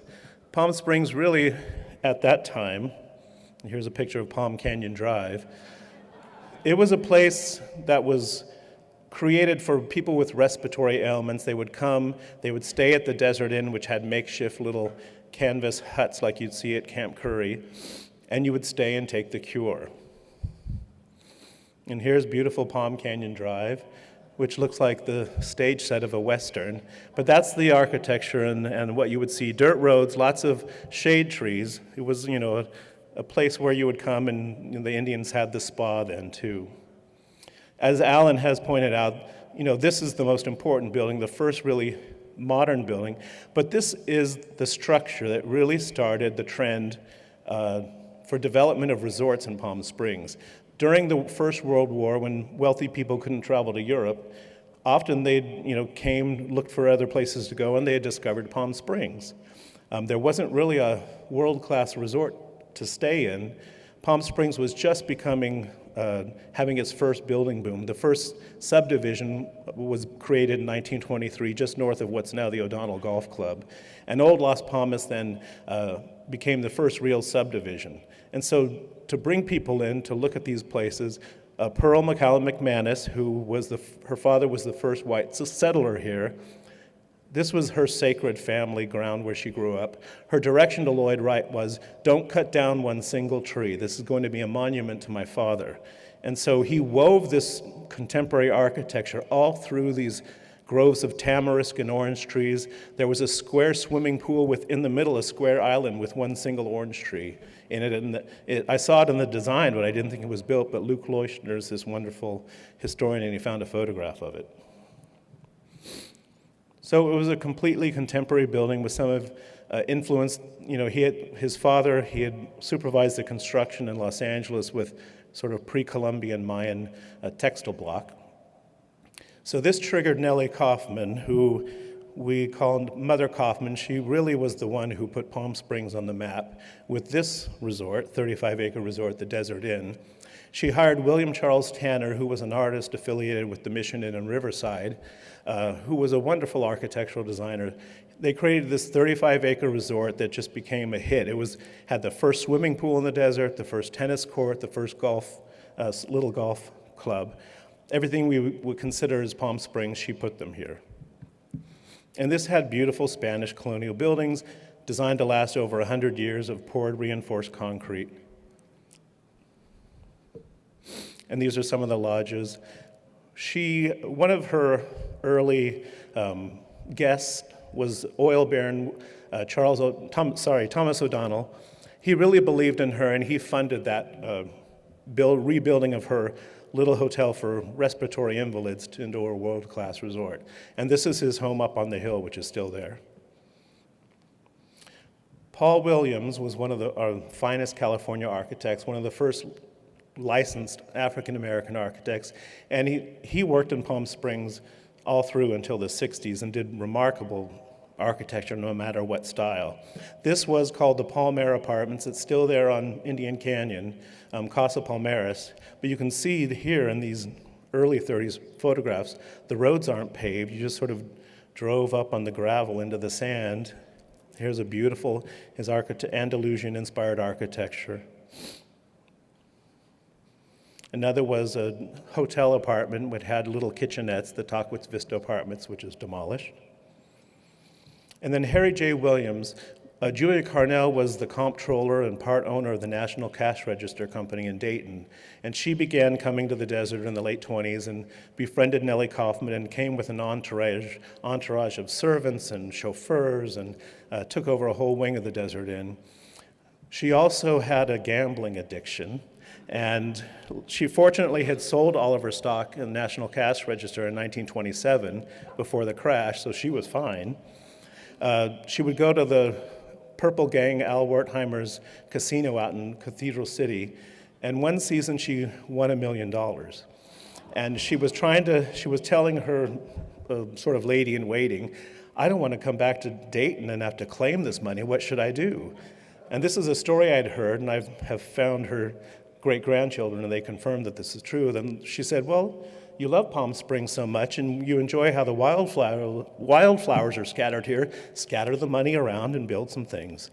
So she first built the Carnell building on Palm Canyon, and then built this remarkable place, which she brought out Harry J. Williams, which was her architect in Dayton, Ohio, to design this. She sent him to Santa Barbara to study the Spanish colonial style there.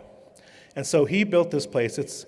I never like to say first or best, but it's one of the very first car-centric sort of mixed-use shopping centers in the country. It has retail on Palm Canyon Drive. It has, of course, the Plaza Theater, which is now being restored. There are little bungalow courts where people could stay for the season. Up on the roof were offices where Robert Ransom had an office, Frank Bogart had an office.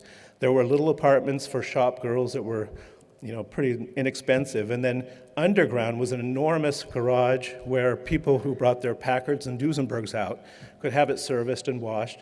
And upstairs were little rooms for all the chauffeurs, which had little And they're still up there with little tiny rooms with a sink, and there's a shower room. So you could call over from the Desert Inn and have your Duesenberg brought over. And you wouldn't have to store them at the Desert Inn.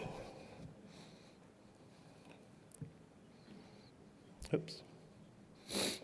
So here you see typical desert costumes in Palm Springs. And, you know, in the 30s, Palm Springs was a very informal place compared to anywhere else. And you could really just come and relax in this pastoral, wonderful architecture you see here.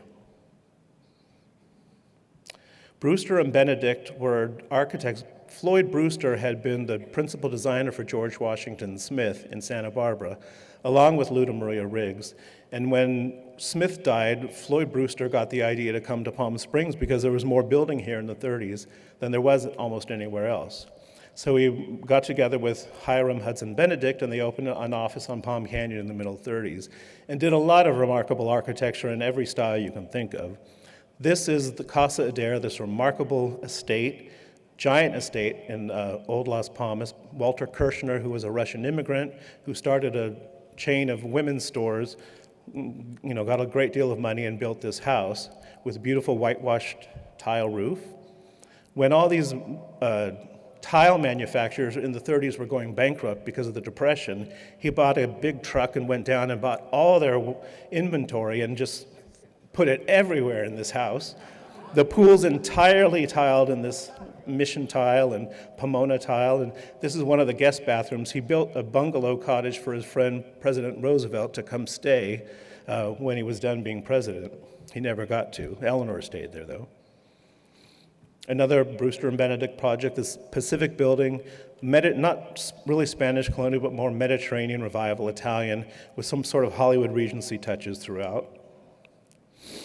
Alva Hicks was one of our early building designers and contractors and talented builder of houses. He went to Italy on a trip in the 30s and came back inspired and thought, Chino Canyon reminds me of Tuscany. I'm going to build a subdivision there and call it Little Tuscany, and everyone will be required to build Mediterranean houses. So here's one of Brewster and Benedict's houses. It was the Bullock's demonstration house in 1937. Monterey Colonial Revival is a sort of a offshoot of Spanish colonial. In Monterey, California, people would come from the East Coast and apply their sort of European English style on these things. You see on the second story there were horizontal boards, long balconies on the second floor. And these are all Brewster and Benedict projects. Here's one, an iteration with clay tile roof. It's now the townhouse. And then another really important style is the ranch style. You know, the only place now you can really get a feeling of what Palm Springs was like in this period before the war is at Smoke Tree Ranch, where you go through the gates and you're transported back to what these pictures looked like. The ranch style emerged in California during the 20s and 30s as architects like Cliff May drew inspiration from the Spanish colonial haciendas and working cattle ranches of the Southwest.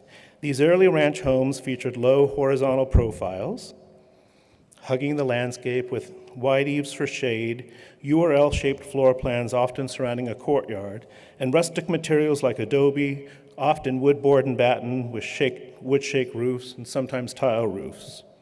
So this is a house in Smoke Tree Ranch from the 30s. Smoke Tree Ranch had a community pool and sort of a clubhouse restaurant where they encouraged everyone who built houses there to come. You weren't allowed to have your own private pool. You weren't allowed to have grass unless it was a small panel right next to your house behind a pony wall. They really wanted to celebrate the glory of the desert and live in it. And Palm Springs before the war wasn't the sort of martini modern we think of today. It was a cowboy place where industrialists from Chicago or Canada would come for the entire season, buy cowboy clothes on Palm Canyon Drive, stay at Smoke Tree Ranch, go on, chuck wagon breakfast right out into the desert. Paul Truesdale, the developer from Southern California, in the heat of summer in 1946, he had built this beautiful Allen Seipel house. During the summertime, he covertly had a swimming pool put in. And it was a huge scandal, and he was told to remove it, but somehow he got through. And so today at Smoke Tree Ranch, there are a few pools, but they still encourage you to go to the community pool. So this is a house at Smoke Tree Ranch, and you can see sort of the board and batten, the relaxed adobe brick that is part of that style. And that did influence mid-century architects. This is the Kerner residence by E. Stewart Williams, which is now Class 1 historic resource and is winning something, I think.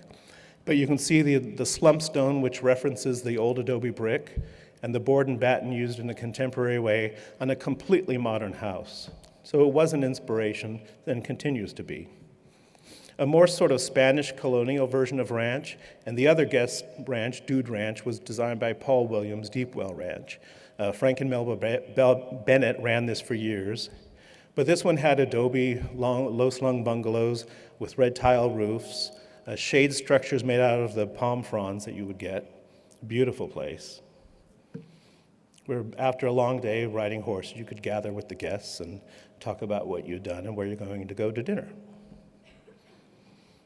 And then there were also these. This is the Bullock's all-electric demonstration home from 1937. So it's a sort of stripped-down contemporary version of a ranch house. You see the steel casement windows on the corner. It has sort of a Bermuda roof. But this was the first home beside Tom O'Donnell's house that was fully air-conditioned, not with a swamp cooler. It had real air conditioning like we know it today, and everything was electric and push button. So this minimal traditional kind of ranch house is what you see all through the 30s into the 60s with builder houses. Then there was the Bermuda style, so when they started running through styles and got bored of one, they'd look elsewhere. So Bermuda was a thing in the 40s and 50s. They had cement tile roofs, which were painted in colors, pastel colors, white, pink, or blue. Charles Matcham was a fine Los Angeles architect who also opened an office here in the 30s. This was designed originally for Corel, and then Al Jolson bought it later. A beautiful house. There's not much of this here, but there is some, and what's good here is very good. Art Deco is how people really know it. It was really art moderne at the time. The French Exposition in 1925 brought that mostly to the East Coast and some of the larger cities. This is a Brewster and Benedict little cork and bottle shop. It was originally a radio and Frigidaire shop. And it has some of the streamlined modern and geometric Art Deco styles. But the masterpiece here is the Ship of the Desert. It was Earl Webster and Adrian Wilson who had met as draftsmen at Dodd and Richards. They had worked on things like the Willows here. But in the early 30s, they established their own firm and did wonderful, wonderful work all through Southern California, and a couple of projects here, including this. They collaborated with the clients. This is a time when architects really believed that the best product would be if you really research what the client wants, convince them to hire a landscape architect at the outset, and often an interior designer, and they can all work together to build something good from the ground up. And this is a really prime example of that. The landscape architects were Catherine Bashford and Fred Barlow Jr.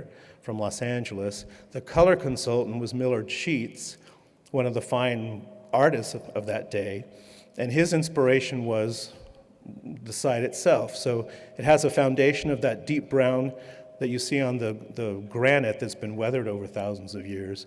The house looks sort of beige, but it was a pale yellow with sage green trim, which was inspired by the Encilia, the brittle brush that grows on the hillside all around it. But it was called Ship of the Desert, as you can see by the streamlined nautical detail. There are no hallways inside. You walk from room to room outside on these decks with the pipe railing. There's a little circular window you see there. What's interesting is, Honor Easton was the interior designer. She was married to Earl Webster. This house has been restored. Trina Turk owns it. It was restored 30 years ago or so. In this living room, all those windows that you see in that circular alcove, you can drop them completely into the sill below because it's built up on a plinth. With all those windows open and the doors open, it feels completely like an indoor-outdoor room. The interior design was inspired by that Ramos Martinez painting, which you see over the fireplace. And all that furniture was created by a different Paul R. Williams, who was a furniture designer and fabricator in Los Angeles, who did work for Richard Neutra. This Paul R. Williams even did work for Paul R. Williams, the architect. And for Honor Easton, I see things come up for sale designed by Paul R. Williams, the architect, because it has a tag on it, but it's not. Now, this is my personal favorite style, late modern. When I was researching the book I did on Herbert Burns, I knew that he designed in the late modern style, and I was trying to find some context statement or something that helped us establish what the character-defining features. So when you're in that position, you call the grand poobah, Alan Hess. And so I did, and I said, Alan, I know Burns worked in late modern. I'm trying to find out, is there a study or a book that tells this story? He said, no, and there needs to be one, so good luck. So that was a 3-month detour. Late modern emerged from the late 30s and through the 1950s as a warmer, more decorative evolution of modernism, reacting against the stark simplicity of the international style. This architectural style found a particularly welcome home in Palm Springs, exemplified by Herbert Burns' many apartment hotels and custom residences, like here the Crockett Residence and the Tennis Club. Frank Lloyd Wright's influence manifested in stone-clad pylons, flat roofs with long cantilevered overhangings, sometimes, like you see here, extending over carports, a term which Wright reportedly coined, and horizontal redwood shiplap planks which tapered down. Late modern emphasized solid volumes with a finer sense of ornamentation than pure modernism. This was the architecture of leisure. The first iteration of Las Vegas was pretty much all late modern. It was the place, you would see it in resorts all around the country. Also, it was ideal for retail. And so there's a lot of great late modern architecture throughout the country still that is retail, but you don't see a lot of it in residential. Alan Hess explains that while architects like Richard Neutra promoted European modernism, quote, most progressive West Coast architects looked elsewhere. Like streamlined modern, they emphasized solid volumes, but usually with more sophistication than the idiomatic curved corners of that popular commercial style, end quote. What I found is this style evolved through a cross-pollination, not only of architecture, but also interior design, industrial design, and decorative arts. An important influence was the 1937 Paris Exposition, where designers drew inspiration from surrealism and biomorphism in art. Late modern incorporated features such as distinctive entrance surrounds, bold pylons, picture frame moldings around windows, and walls with geometric cutouts, nicknamed cheese holes by Morris Lapidus. Victor Gruen developed this humorous recipe for a late modern storefront, which was in Architectural Forum.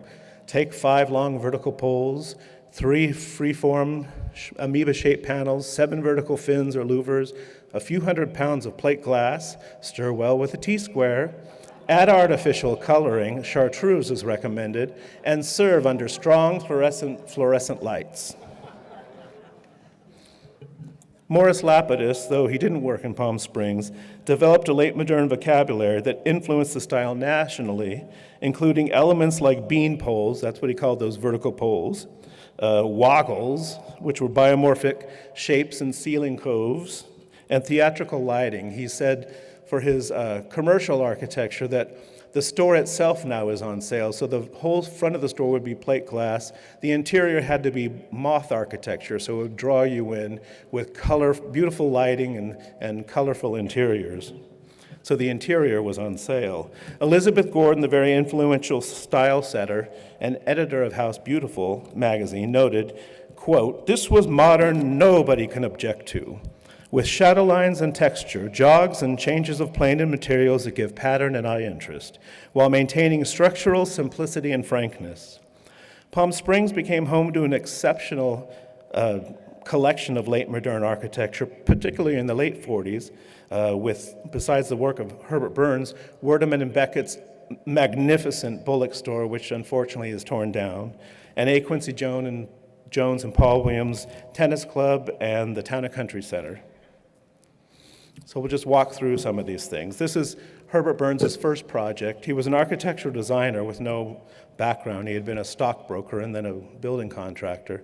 I called him the charismatic chameleon.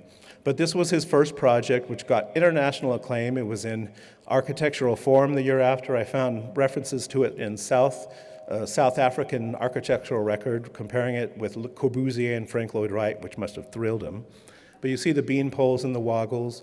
His architecture is organized around these Arizona sandstone-covered pylons and piers and planters.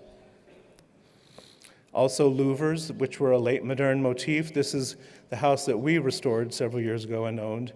The carport is composed entirely of louvers. Here, A. Quincy Jones and Paul Williams use louvers on the second floor of the Bank of America building. On one side, it's these vertical decorative louvers. The other side is glass, which floods the interior of this structure with light. This is really their masterpiece. What a place. Susan Sequoia Jensen, who will be speaking later, and I have been working on this. It's been paused for a while. You know, it's something that's been sitting there rotting for 30 years. But this was the Town and Country Center. You see here this redwood box grid. That was another really important late modern motif. Just a beautiful piece of architecture. What I noticed later when I was doing this research, this interior courtyard landscape was designed by Garrett Ekbo, who was probably the most influential landscape architect in the United States during this period. He was at Harvard Graduate School of Design in the late 30s with Dan Kiley and James Rose. And James Rose used that box grid for a house in Pasadena that's very important, that has this patio with a redwood box grid with exposed aggregate poured. He called it a reductive landscape because strategically there are squares that have no exposed aggregate and they're filled with planting, like you see here. So that box grid is transposed into this interior courtyard. That's the earliest photograph I've seen is December 1948 with everything newly planted. Ekbo had a different landscape for these little beds, so that wasn't realized, but hopefully one day we'll get this back restored. It's that beautiful redwood, those shiplap kind of planter detail that borrowed from Frank Lloyd Wright, the sort of dense geometric volumes, really a masterpiece. And that concludes my talk.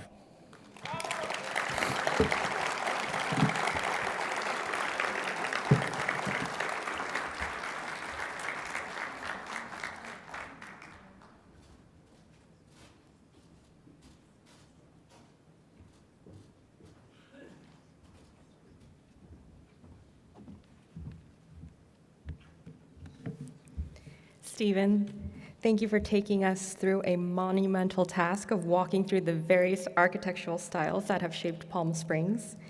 It is my pleasure now to go ahead and welcome historian, author, preservationist, and sitting HSPB member, Peter Maruzzi.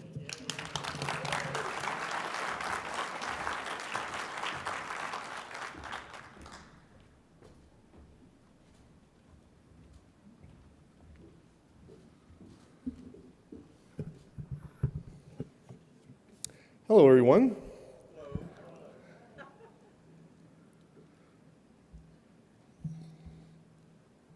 Today I'm focusing specifically on the 1997 tramway gas station battle, the first occurrence in Palm Springs of a highly publicized, community-wide controversy on the value of preserving the city's historic modern resources. The result would influence the modern architectural preservation movement in the Coachella Valley that continues today. But first, I'm going to tell you a little bit about the LA Conservancy's Modern Committee because it was an important training ground for some of us who would become active participants in Palm Springs' emerging modern preservation movement. In the mid-1990s, I was chair of the LA Conservancy's Modern Committee, which began as a small group of passionate and concerned citizens that grew into a powerful voice for preservation. We focused on saving a variety of threatened modern buildings, Googie-style coffee shops, modern houses, commercial buildings, and many others. Some of our biggest achievements were saving the 1949 late modern Bob's Big Boy in Burbank, Hollywood's Cinerama Dome, and writing the National Register of Historic Places nomination for the Case Study House program. Starting in 1994, we led the effort to save the oldest remaining McDonald's, which was located in Downey and was threatened with demolition by the McDonald's Corporation itself. In the upper left photo, apparently with a round circle around it now, is me. I'm holding a Speedy sign. Speedy was the mascot that's on the top of the sign there. In a bit of street theater, Ronald McDonald is stabbing poor Speedy in the back with Speedy's coffin waiting next to him. In becoming a national story, we made the front page of the New York Times. Happily, McDonald's relented and fully restored the building, keeping it as an operating restaurant to this day. I wonder if the New York Times article had any influence in their decision. In 1995 and 1996, LA ModCom's Tony Merschel and Bruce Emerton organized comprehensive tours to Palm Springs, focusing on the city's wealth of modern architectural resources.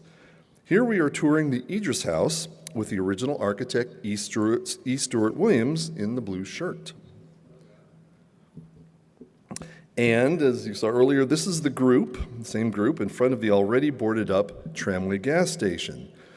And you might recognize some of these names.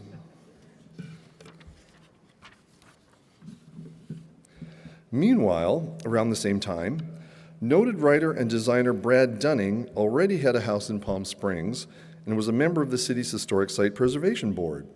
Because of Brad's particular interest in the work of Albert Frey, he suggested that the HSPB nominate Frey House 2 as a Class 1 historic site. Supporting the idea was city planning manager and HSPB secretary Richard Pattanaud, who suggested that maybe it was time to do a group nomination of important Frey buildings. Brad says that Pattanaud deserves recognition for his brave suggestion of a group nomination and for his strong leadership in securing the designations. On September 10th, 1996, the HSPB officially nominated the following buildings for Class 1 Historic Site designation as representative of Frey's body of work. And you'll notice that number 9 is the Tramway gas station. 6 months after the HSPB's nominations, the Desert Sun, on March 12, 1997, interviewed planner Richard Pattanaud just as the general public was becoming aware of the gas station nomination and the emerging controversy. In the article, he said, "It's a prestigious thing to be designated Class 1, the highest protection. It gives the building more publicity and makes people recognize the building more. We have tourists calling us wanting to see the work of this architect." At that point, Palm Springs had designated about 30 locations as Class 1 and Class 2 sites, and one historic district, far more than any other city. Today, there are 137 Class 1 and Class 2 historic sites, and 11 historic districts consisting of dozens of individual contributors. Also, meanwhile, a local developer named Mark Bragg had announced his planned Shadow Rock Resort, a $200 million, 348-acre project, including an 18-hole golf course, clubhouse, hotel, condominiums, and bungalows covering much of Chino Canyon, including the Tramway gas station property. Then, on May 27, 1997, the escalating controversy over the landmark nomination was featured in the Los Angeles Times when it published an article titled, "Gas Station Fuels Fight in Palm Springs." They wrote, "A move to make the Albert Frey design building a historical site is pumping plenty of controversy into this resort town, which now favors a downtown look of Spanish Mediterranean buildings with outdoor misting systems." Developer Mark Bragg wants the corner where the gas station stands to be a landscaped entry of waterfalls and rocks for Shadow Rock, a proposed $200 million golf resort. Marvin Ruse, private planning consultant, had this to say about the issue. "When you're asking a guy to invest millions of dollars in a project, do you think he wants a project that most people like and feel comfortable with? Say, something Mediterranean? Or something that's going to challenge their very perception of architecture? That's why Shadow Rock doesn't want the gas station." A local convenience store owner commented, "That building was good for its time, but now is just too old. It's too yucky." But Albert Frey responded, "I designed the building so it was functional in every way. Surely it could be used in some way now?" By this time, the Los Angeles Conservancy's Modern Committee was quite familiar with the wealth of modern architecture in Palm Springs. Because of this, in early June, Brad Dunning attended an LA ModCom meeting to ask us to come to Palm Springs and speak at the June 18th City Council hearing to support the gas station's Class 1 nomination. And I was part of that group. In Palm Springs itself, there already was a growing appreciation of the city's modern architecture, and this was before the famous multi-page features appeared in the New Yorker and Vanity Fair magazines that hyped mid-century modern Palm Springs and its coolness factor. And I truly believe that these two articles really kicked off the modern movement in Palm Springs as relates to the general public all over the country knowing about this city and wanting to figure out what was going on here. On the morning of June 18th, 1997, the City Council had their meeting that would consider the nomination. The Desert Sun published a story with the headline, "Council Gets into Gas Station Fray," writing, "People seem to see the nomination of the Tramway gas station as either a bad joke or a monument to human ingenuity. But architectural historians and architecture buffs from as far away as New York and England are lobbying to preserve what they consider a modernist symbol of roadway and desert architecture designed by a master of the form." Brad Dunning was quoted as saying, "I think the city has a responsibility to take care of its treasures." Shadow Rock developer Mark Bragg said, "The gas station clashes with my plans for the site, a Mediterranean-style center. The issue boils down to whether the council is willing to sacrifice economic revitalization of the north end of the city for a fight over property rights." Said Frank Bogert, who was mayor at the time the gas station was built, "I never liked it." Round one.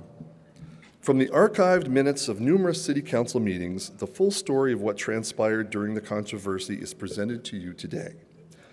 On June 18, 1997, the Tramway gas station nomination was considered by the city council. One preservation advocate even wore a special hat to show his support. Mayor Kleindienst and Councilmember Hodges recused themselves due to business conflicts. That left 3 council members to decide the issue: Ron Oden, Stan Barnes, and Jeannie Riller Spurgeon. City Planning Manager Pat Nod introduced the item. The following text is a summary from the minutes. Worldwide correspondence has been received stating that the gas station building provides a unique opportunity for Palm Springs, that the historic site visitor spends more money and time than the average visitor, that the international recognition of the architect and his style of architecture is an important part of the city's past and should be an important part of its future, that the city has already lost important pieces of its history, and that the HSPB recommends that the building be designated as Class 1 and that it be preserved on its current and original site. HSPB Chair Alice Tipton stated that the board had carefully selected works of Albert Frey for designation, that the board heard pros and cons and seriously attempted to work with the developer, that the rapid rate of development has resulted in the loss of historic and vital resources. 11 members of the Los Angeles Conservancy's Modern Committee spoke in support of the nomination, including Catherine Mailer, Barbara Lamprecht, Leo Marmel, and myself. 9 Palm Springs residents also spoke in favor. Barbara Lamprecht said, "You are lucky to have a thoroughbred on your hands. We urge you not to corral it among red tile roofs and stucco." Tony Michelle commented that the building should become the visitor center. Now that was prophetic. The Palm Springs Desert Museum's Janice Lyle said that Mr. Frey is of international reputation and one whose work has been recognized as part of the modern architectural movement, that he chose Palm Springs as his home and the city is blessed to have many of his works, that the building captures ideals of its era and that it will only become more important with the passage of time. Resident Dick Srota said that since there's no assurance that Shadow Rock will ever be built, the gas station should be preserved as an important piece of Frey's work. Local architect and future council member Chris Mills said that the building may be adapted to another use, that it would be unwise not to designate, otherwise there would be an opportunity for its demolition, and that the council has flexibility to change their decision if a real project comes forward. There were 8 local residents who spoke in opposition to the designation, including the actual property owner, Neil Annenberg, of the Annenberg family. Most of the opposition centered on the greater importance of economic development and growth. Some simply disliked the building, such as local resident Ray Taylor. Buzzards in flight look artistic, but when they land, they look ugly. The gas station looks like a buzzard that's landed. Staff recommendation was for designation. Councilmember Ron Oden stated, "In my estimation, this building represents the gateway to our city." Councilmember Jeannie Reller Spurgeon said the designation amounted to condemnation of the property and that Bragg's project will provide jobs as well as tax-generated income for the city. The city manager stated that in the 1980s in Miami's Art Deco district, similar arguments were raised by the building owners, but that the district is very profitable today. The final vote was Barnes and Oden yes and Spurgeon no. The Tramway gas station was officially designated a Class 1 historic site. Hooray! All of us from the Modern Committee were ecstatic about the designation and went home feeling victorious. Glad we were part of the triumphal outcome. Round 2.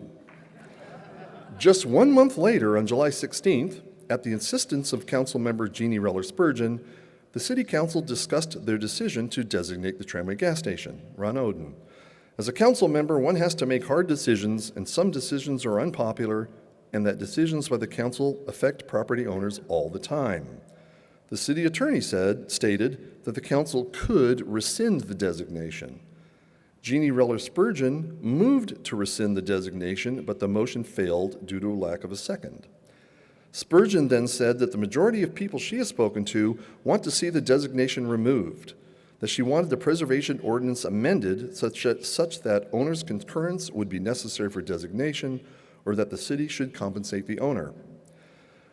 Note that LA's Modern Committee was oblivious to these discussions going on in Palm Springs. We just assumed that the gas station had been declared an official landmark, and that was that. We were wrong. Round 3. On July 30th, 1997, just 6 weeks after designating the gas station, the City Council met to consider reclassifying the Tramway gas station as a Class 2 historic site. Some public comments. Forrest Ryan, president of the Palm Springs Board of Realtors, read a resolution requesting the immediate revocation of the Class 1 designation. Mike Allen, president of the Chamber of Commerce, stated that the action was a taking and the designation should be lifted. Neil Annenberg, property owner, felt the council had already selected a course of action, that his property rights had been taken against his will, and that it was an unfair and inappropriate council decision that should be reversed. Barry Noble, resident and real estate appraiser. The gas station building is a wreck, and an exciting project should not be held up because of it. People are laughing at Palm Springs. Palm Springs resident John Connell, a leader of the local effort supporting the nomination, said, regarding Shadow Rock, the city is littered with failed or abandoned projects, all of which started with great expectations and excitement. Sounds familiar. The council has the obligation to protect what made Palm Springs what it is today, and it is irresponsible to consider eliminating the safeguard of landmark designation for a project that is still uncertain. You could have said that, had made that statement about 10 projects in Palm Springs since then. During the council discussion, the city manager and city attorney stated that the council must rescind the Class 1 designation before voting for Class 2 designation. The council voted to continue the matter to August 12th, pending the review by the city attorney. Round 4. On August 12, 1997, just 9 weeks since designation, the city council held a public hearing to decide whether to rescind the Class 1 designation and instead declare the building a Class 2 historic site. Retired Los Angeles planner Richard Rowe urged that a full environmental assessment be made before any project is undertaken, before any demolition occurs, and before a larger project is considered. Brad Dunning reaffirmed the HSPB's actions and the commitment to that action. that many cities in the U.S. have strict preservation laws, that he questions whether it is a property owner's it is a property owner right any more than any other action of its type, and that any change to the building under Class 2 would still require council approval. 5 residents spoke in opposition to rescinding the Class 1 designation. 2 residents spoke in favor of rescission. During council discussion, the city attorney finally clarified that a Class 2 designation means that there have been alterations to the property, but the same protections apply as a Class 1 site. In other words, there's not a big difference between Class 1 and Class 2, given that approval is still required to modify or make changes to the building. He also stated there have been 35 structures designated in the city, not all with property owner approval, such as the Ingleside Inn and La Vellerie. Councilmember Oden said this is an opportunity to express healing for the community, that sometimes being right is no longer important. Rather, what is best for the community to move forward must be considered. Said Councilmember Barnes, the issue has been blown out of proportion, that the HSPB members did their job and will continue to do so, that the option on the table provides the security to improve the property, and no one wants a historic site which is a shambles, that his intent was always to buy time in which to save the structure in a way that makes sense for everyone. A motion was made as follows. The City of Palm Springs rescinds the designation of the Tramway gas station as a Class 1 historic site. In addition, the HSPB and city manager should determine acceptable alternatives, such as moving the building, designating as Class 2, etc. Be it further resolved that the HSPB be authorized to issue an order staying any threatened demolition or alteration. The motion passed. Despite council instructions that the HSPB and city manager return with a new recommendation with alternatives, for the entire year following the Class 1 rescission, the gas station never again appeared on a city council agenda. Also during that year, after all of developer Mark Bragg's drama fighting the designation, financial issues, along with legal conflicts with the Sierra Club and the Fish and Wildlife Service, resulted in Bragg allowing his lease on the Tramway gas station to expire. Then in a surprise announcement, on July 10th, 1998, a year after rescission, the Desert Sun reported that Montana St. Martin LLC, a retail landscape and garden art business, would relocate from San Francisco to its newly purchased Tramway gas station property with plans for an adaptive reuse with help from its designer, modernist architect Albert Frey. Said co-owner Clayton Carlson II, our first priority is to restore it. We look at the building as a piece of art itself. The new owners said they hoped the city council would grant the site Class 1 historic status. 4 months later, on November 17th, 1998, Albert Frey died in his home in Palm Springs. Round 5. On January 6, 1999, with strong support from owners Montana St. Martin and Clayton Carlson Jr., all 5 council members were thrilled to redesignate the former Tramway gas station as a Class 1 historic site.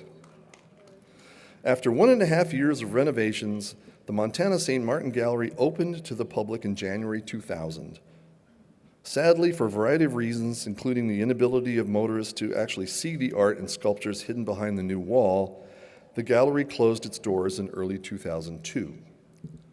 But then in July, the Palm Springs Bureau of Tourism began negotiations to acquire the former gas station for its visitor center, and in December, the city of Palm Springs officially purchased the Tramway gas station as its new visitor center. Hooray! Aftermath. Preservation battles continued to emerge in the years following the gas station fight. But fortunately, so did community support for saving modern historic resources. It just took a while for city councils to catch up with the growing movement. In 1997, the Palm Springs Preservation Foundation was founded by Dr. Carl Prout and Mousie Powell.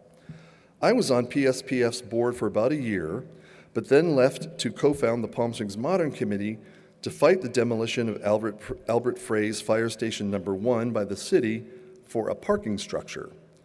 Fortunately, the City Council voted instead to name it a Class 1 historic site. However, we lost the fight to save the Frey and Chambers Alpha Beta Ralphs in 2001, an image that Alan Hess showed us. There was the Maslin House tragedy in 2002. And for the last 21 years, the never-ending saga to fully restore the town and country center. This afternoon, we've engaged in a focused study of the first major preservation battle of a modern building in Palm Springs. The trials and tribulations, twists and turns of this story are familiar to preservation advocates, but with the knowledge that the complexities, details, and strategies are unique to each preservation effort. And finally, now in 2025, local residents, property owners, business people, elected officials, and city staff recognize the value, aesthetic, cultural, and financial of our modern architectural heritage and the need to protect and promote the resources that make Palm Springs the unique city that it is. Onward!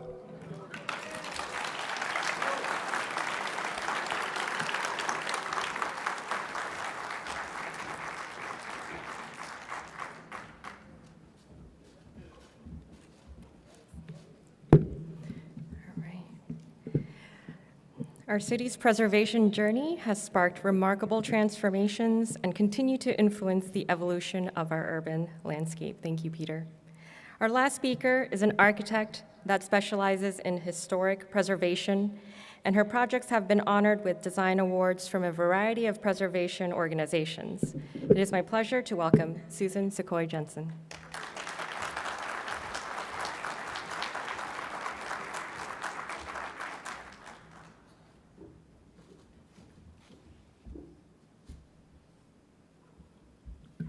Thank you for being here. Modernism segues to the 70s. On the left image is Crown Hall, Illinois Institute of Technology, 1956, designed by the modern master, Mies van der Rohe. The lower right image is the Guild House, Philadelphia, Pennsylvania, 1963, Robert Venturi architect. Venturi was the author of perhaps the most influential theoretical text for architecture after modernism, called Complexity and Contradiction in Architecture, published in 1966. Venturi challenged functionalist modernism and expressed a desire for complexity and contradiction that would reflect the messy vitality of contemporary society and did not shy away from historical and vernacular sources for inspiration. Venturi's famous quip, "Less is a bore," was a direct dig at Mies van der Rohe's Less is More. His subsequent book, Learning from Las Vegas, published in 1972, celebrated the rough working class elements of the commercial vernacular. This was the beginning of a long-lasting and lively debate amongst architects as we segued from the 60s to the 70s. Mies died in 1969. May he rest in peace. The 70s were indeed sumptuous, with rich colors and luxe textures. The 60s unleashed a sexual appetite that carried into the next decade, perhaps the most daring decade in design. The decade was one of exploration, experimentation, and thinking that would shape the direction of architecture through the remainder of the 20th century. And not just buildings. Who could forget the incredible vans and vehicles that were sex on wheels with incredibly flexible interiors? And we have our 70s groovy color palette. You'll notice a reoccurring theme of mustard yellow, burnt orange, copper brown, and avocado green. Now, a more wholesome perspective of the 70s, the Brady Bunch. It ran from 1969 to 74. It was about a blended family with Mike the dad, who was an architect. The house is a true reflection of architecture of the time. It was in Southern California, quite spacious, with a modern kitchen containing laminate countertops, modern appliances featuring avocado green, burnt orange, harvest gold, and brown. The house reflects elements of modernism, which include a mix of forms and materials. Earth tones and traditional materials like rock, wood, and brick were used as veneers to balance and soften spaces. The split-level home resonated throughout the country, as did flowing living spaces in a variety of materials. Well, perhaps the Bradys weren't quite as wholesome as they seemed. In the right upper image, they look surprisingly like Mrs. Brady and eldest son Greg. There was a rumor, just saying. Super graphics, bold color, hanging orb lamps, geometric patterns, and shag carpets were common interior features. All we are missing here are macrame wall hangings. As with any decade, there is no hard start or stop when it comes to design evolution. Architecture faced crossroads in the 1970s. Many architects thought that the utopian promises of modernism to build social change and a new, better world through an architecture of functionalism, material honesty, and new technologies had failed or had been corrupted. The 70s resulted in varying trends, some that have had lasting legacies. We will explore some of the directions, movements, and schools in American architecture in the 70s.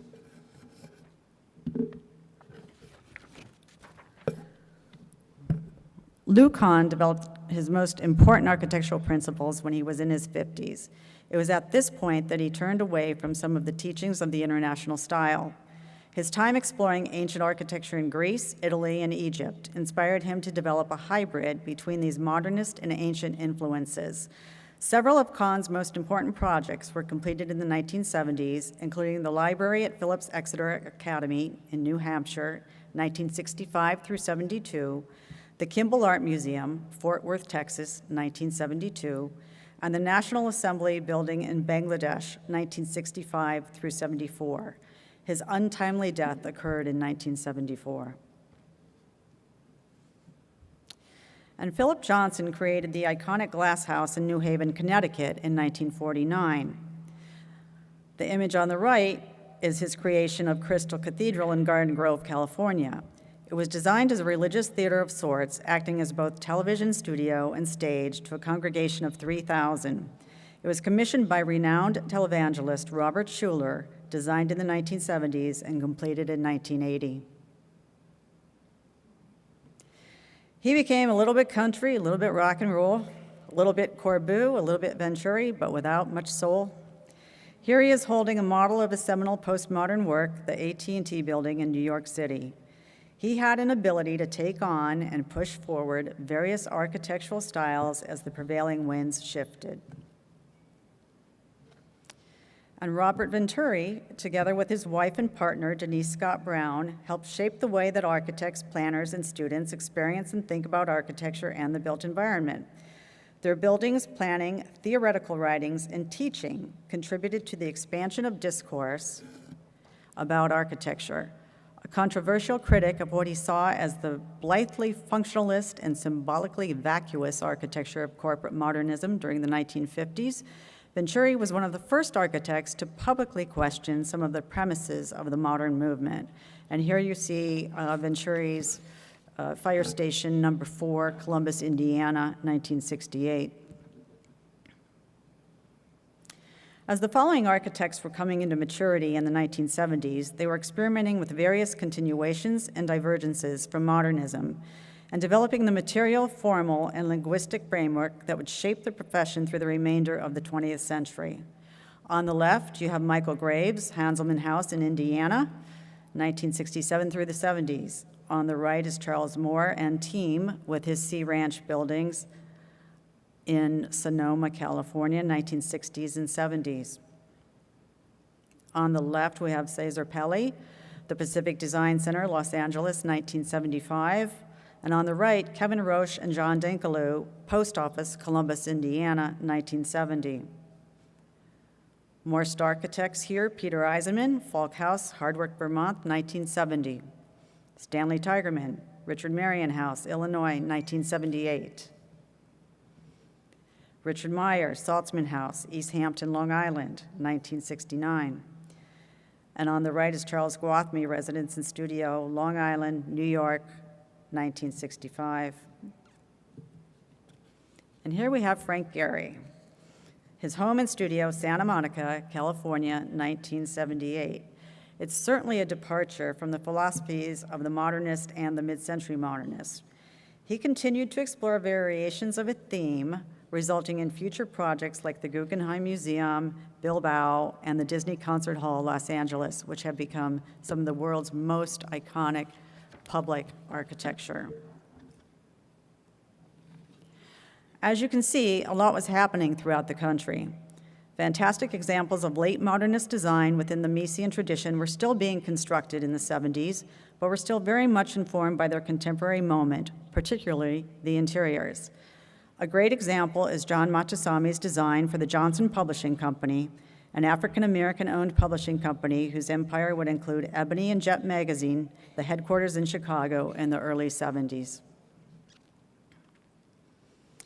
Montesami, an African-American architect who had studied under Mies, designed a highly geometric and well-proportioned concrete glass and marble building. The architecture featured lavish interiors, including the famous ebony test kitchen, with the bold colors, patterns, and textures we've come to associate with 1970s interior design. The design was done by Arthur Elrod of Palm Springs under the direction of Eunice Johnson, who was ebony fashion director and wife of the publishing company founder John H. Johnson. We saw this earlier. Arthur Elrod was also busy with his own home at the Southridge neighborhood in Palm Springs. This was done in 1968 through 74. It was designed by John Lautner, architect. Elrod collaborated with Lautner on the interior design. The house is a nod towards the brutalist style that was about to manifest in the 70s. The Johnsons were neighbors of Arthur in Southridge, Palm Springs. They owned both the La Piedra House and the Stolken House. When they were not running their empire and residing in Chicago, they stayed here. As we segue from Chicago to Palm Springs, we'll introduce Roy Fay. In the mid-50s, a successful developer in Chicago arrived in Palm Springs. He owned several businesses in Chicago and had the means to found a real estate company and construction company in the desert. Fay's Canyon Realtors and Fay Construction Company acquired the Desert Skies Apartment Hotel in Palm Springs. He converted the units to cooperative apartments like ones that were becoming popular in Chicago and New York. This was the first recorded condominium project in Palm Springs. Fay's successful real estate development continued for many years. It included many projects built in the 50s and 60s, such as Caballeros Estates, Canyon Apartments, Canyon West Estates, Canyon Vistas Estates, and Canyon View Estates, shown here. I don't know about you, but I cannot keep any of these Canyon developments straight. We have another one here. It's a very successful project, and it's the Canyon Estates. Fay enlisted Charles Dubois to design the project. Canyon Estates combined the privacy and scale of a house with the convenience of a condominium.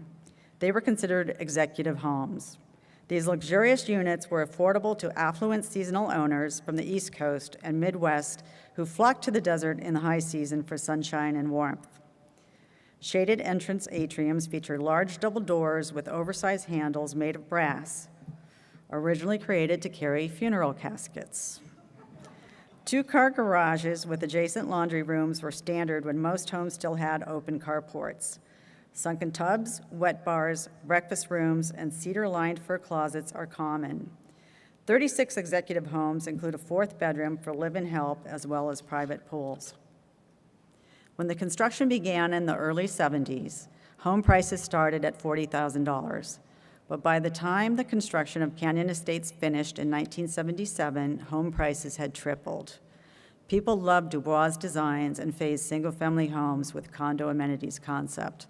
And there's a new book about Canyon Country Club's history and development written by Steve Trainin. It's now available. I saw it out in the lobby. It's amazing, and it does help you keep the different Canyon developments straight.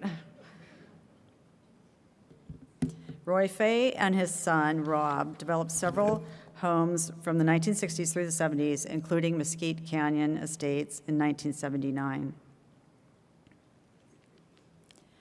Another prominent Palm Springs transplant developer of the 70s was Robert Grunt. He was a semi-retired New York developer, interested in apartments that would qualify as luxurious even in New York. A notable quality of the developers of this period is they assembled entire teams of top-notch professionals to collaborate on their projects. For this project called The Diplomat, he enlisted the talents of Los Angeles architect Hank Weber and David Hamilton, landscape architect.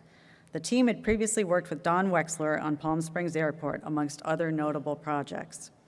The ad touts the affordable rate per square foot with a bit of New York humor. The Diplomat, built in 1972, was truly luxurious, especially due to a feature of the units where none had adjoining walls with a neighbor. Other features included 2,400 to 3,000 square foot units with saunas, walk-in closets, and deep private balconies, to name but a few. Also included were shared amenities, which include swimming and therapeutic pools and a pitch and putt golf course. Grund partnered with Canyon Country Club general manager Jack Quigley to develop the Kings Point condominiums. These were 1968 through 70. They were designed by William Kreisel. Under the moniker of Kings Point Development Corporation, he would develop a series of spec homes in Canyon Country Club. He worked mostly with the architects William Kreisel and Hank Weber. Weber designed the home for Jerome Factor in 1969, shown lower left, as well as 4 additional custom homes throughout the neighborhood, including the Babbitt residence, lower right. The buildings of the 1960s and the 50s, for that matter, had some inadequacies in terms of weatherability, with thin, uninsulated roofs and glass walls. As time progressed into the 70s, the shapes tended to get thicker and heavier. Architecture began to respond to the energy crisis of the 70s and various economic factors. Stan Sackley was an influential architect and developer who created Caliente Estates, 1970 through 81. Caliente Drive was the last golf course adjacent street to be developed in the Canyon Country Club neighborhood. Approximately 20 residential lots on both sides of the street were acquired by architect Stan Sackley, who offered home buyers land, architectural design services, and general contracting in a single integrated proposition. Sackley had previously designed 4 custom homes in Canyon Country Club for private clients. Caliente Estates, where he acted as developer, represent the highest concentration of Sackley's work and are the houses most commonly associated with a talented designer. Tom Jakeway worked for and was influenced by Stan Sackley. He's a contemporary architect practicing today. Shown on the lower left is the Fallows residence, 1972, by a young Jakeway who also worked for Don Wexler, architect.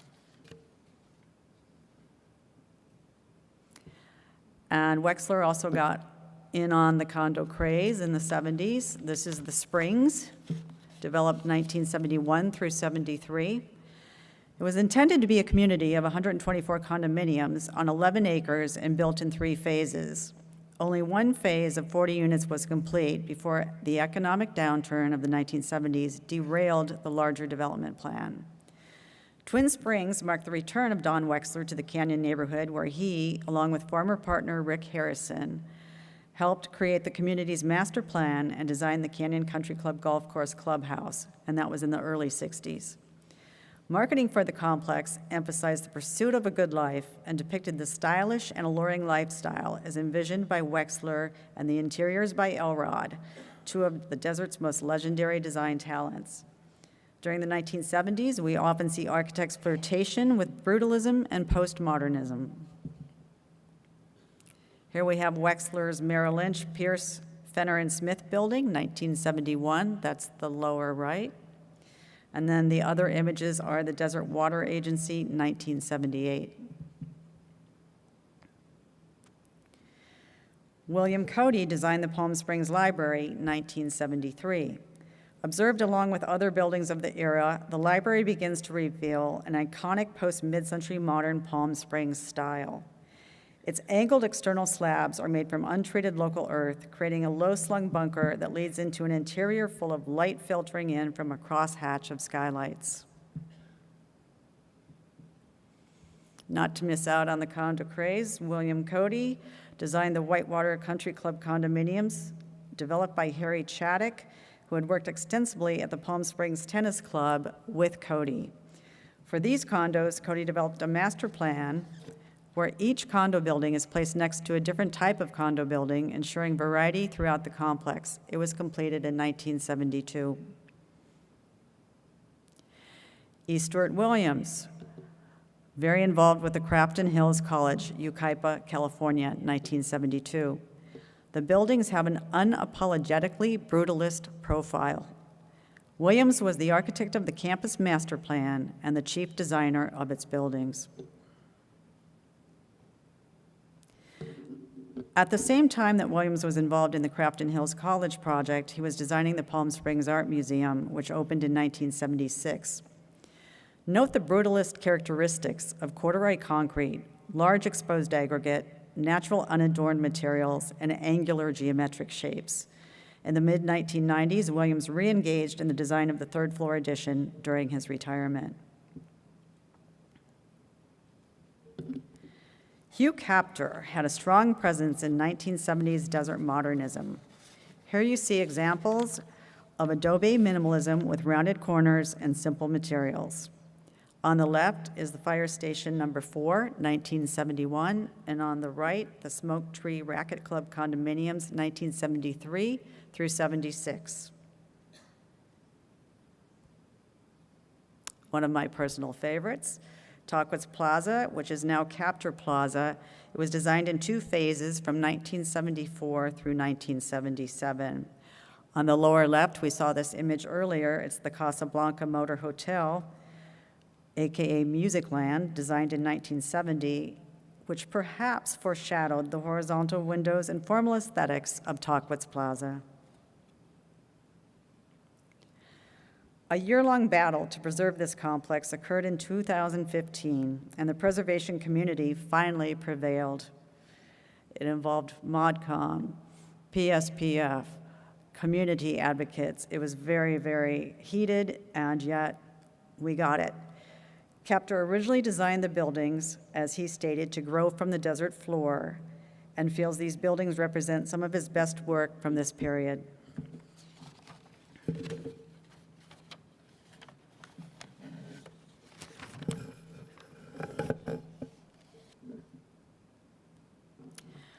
I acted as architect of record for the rehabilitation of this project and collaborated with Hugh, then became fast friends. It is an example of a successful adaptive reuse project and has been recognized by the state of California for its excellence in design and protection of a valuable resource. Preservation does matter, and the community came together for this project. So we end up back in Southridge as we're concluding. Here we are, Palm Springs, with the Buddy Morris residence, now known as the Steve McQueen residence, designed in 1963. This is the rendering, the image on the left. It's a very strong example of modernism of the era. As time moved on and Hugh Kaptor experimented with various styles and vocabulary, he received another commission in Southridge. The William Holden House, 1974 through 1977, are the other 2 images. Kaptor designed a serene, masculine post and beam house with enormous expanses of glass. It is nestled beautifully into the hillside and incorporates elements of adobe minimalism as well. Hugh Kaptor has continued to practice architecture for many decades beyond the 70s. We are so grateful for his continued legacy. And it would be very remiss of me, as I conclude, if I fail to mention another character-defining feature of the 1970s, and that would be disco.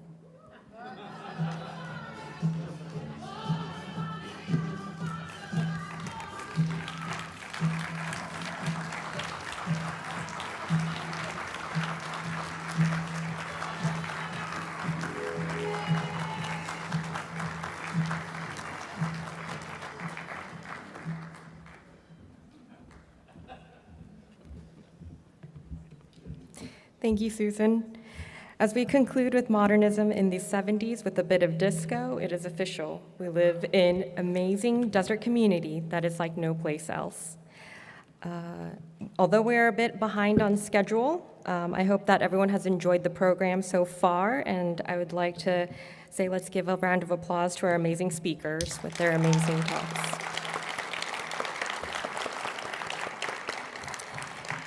Now it's time for the HSPB Awards. I would like to invite the HSPB Chair to present the first two awards.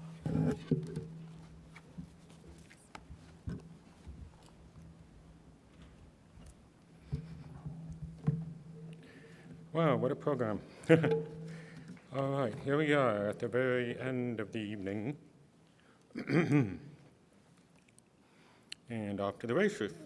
So, Todd Hayes developed his passion for historic architecture early on, fueled by buildings of his youth designed by Marston, Van Pelt Mayberry, and Craig Elwood, as well as visits to homes by Wright and Neutra, just to name a few.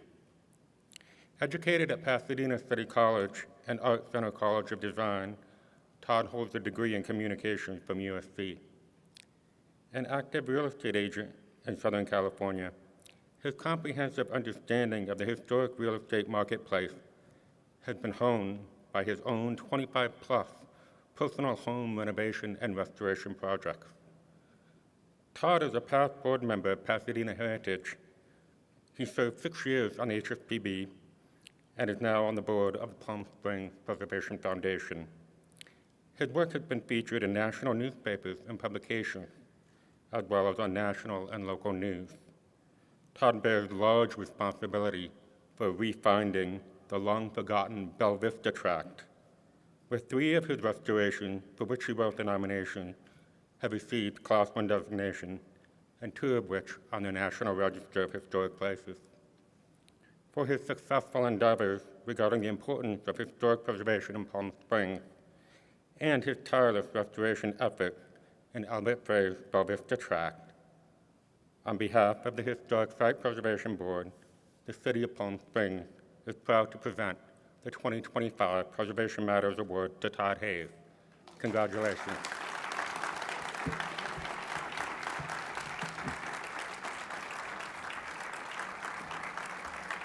Congratulations. You have about 3 or 4 minutes to say anything more. Thank you, Jade, and thank you to HSBB, and thank you to the City of Palm Springs. This means the world to me. I am honored for this award, and I didn't actually prepare anything to say, so I just want to express the gratitude and thankfulness for the honor. Thank you. Thank you.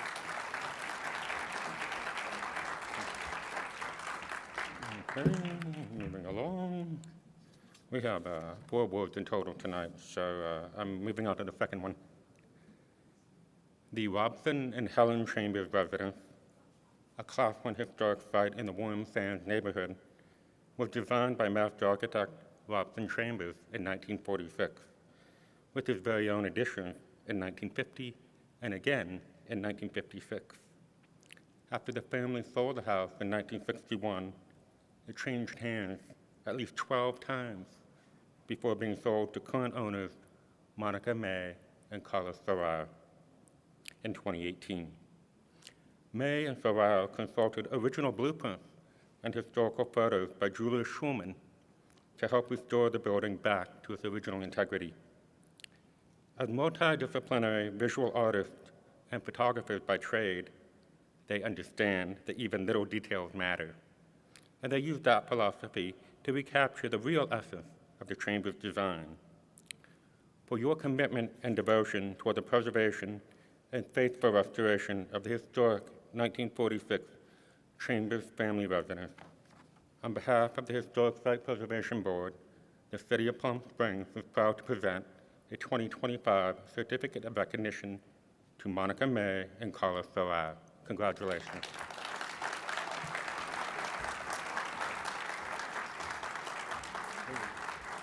Congratulations. I also didn't prepare anything else to say, but I just want to say thank you so much. Our journey this was not the expectation. When we bought the house, we fell in love with the feeling of it, but knew we wanted to renovate it, and as we went further down the rabbit hole, we were just like, we have to restore this. So we're very happy we did, and thank you.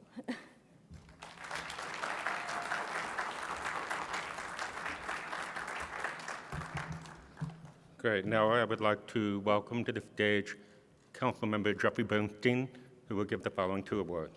Thank you. Okay. Last two awards before cake. All right. So the Kerner residence, Class 1 historic site in Deep Well that I was fortunate to be on council when it was, we classified it as Class 1, was designed in 1955 by master architect E. Stuart Williams with landscaping by Ekbo, Royston, and Williams, and interior designs by Arthur Elrod. There was great diligence made to design the architecture and gardens in harmony, and it was truly the work of master designers at the top of their game. The house and gardens have long been one of the Coachella Valley's most beautiful designed estates. But over the years, it was altered and the grounds changed.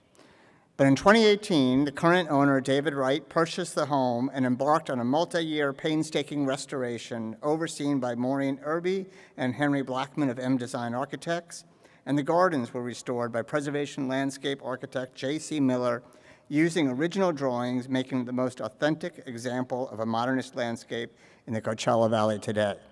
And I'll just mention that as a result of this Class 1 historic, and I'm learning about Garrett Expo from Ken Lyon, we are going to restore the Garrett Expo landscaping at City Hall, so, or close to it. So for his careful attention to detail and his team's commitment to the faithful restoration of the 1955 Kerner residence, on behalf of the Historic Site Preservation Board, the City of Palm Springs is proud to present a 2025 Certificate of Recognition to David Wright. Thank you for contributing so significantly to honoring and preserving the great architecture that defines Palm Springs. And please welcome to stage Lee Bodolf, who will accept their certificate on Mr. Wright's behalf.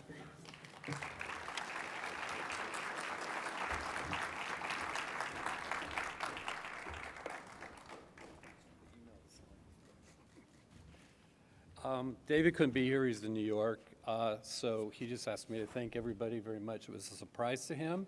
I will say I am the property manager, so I'm in the house more than David. So I do get to enjoy all the gardens, so thank you very much. Okay, and for the last award, the Palm Springs Modern Committee, also known as PS ModCom, was founded 26 years ago in 1999 to save Fire Station Number 1 from being torn down for a new city parking garage.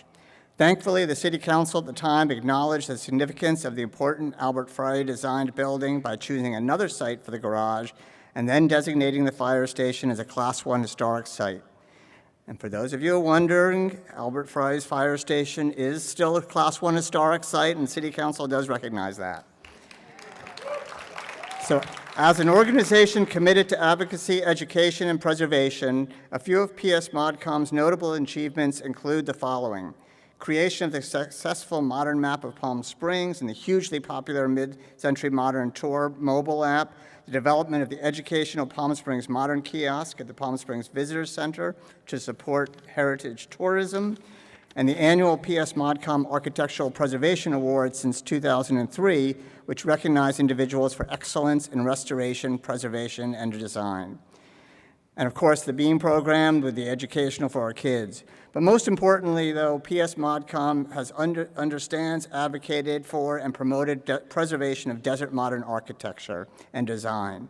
They understand the importance it plays in our community, our history, our brand, and the economic success of our region.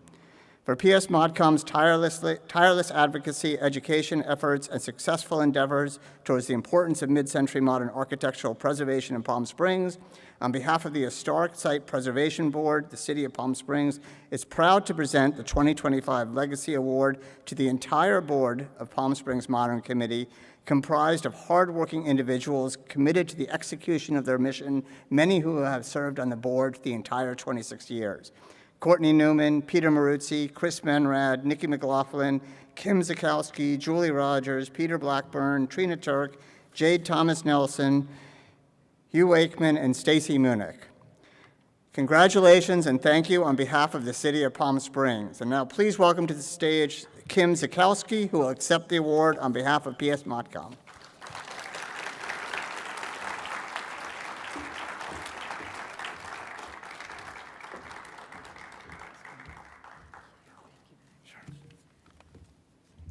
And I do have a speech, so I know you'll find that shocking. I'd like to just make one small correction, selfishly. The distinguished Peter Maruzzi, who spoke earlier, is a member of our board, not PSPF. We love PSPF, but we're going to claim him back to us. So, thank you for this incredible honor. I'm delighted to accept this on behalf of our board. It's hard to believe that 26 years has passed since ModCom addressed its very first preservation issue. Fire station number 1. In the early days, our focus was entirely on preservation. We won some battles and fortunately lost others. However, positive income from losing the Alpha Beta Ralph's Market, which was discussed several times today, was our success in persuading the city to adopt a historic site survey, which identified mid-century modern commercial and residential properties throughout the city. As the years went by, media interest helped our efforts by putting Palm Springs on the tourist map and attracting international attention. This surge in interest led ModCom and PSPF to finance the very first modernism show in collaboration with Dolphin Productions and Jacques Cousin. Our membership grew rapidly, garnering further support from local individuals and businesses eager to sponsor our various activities. We want to extend our heartfelt thanks to all of our sponsors, friends, and partners, many of whom were here today.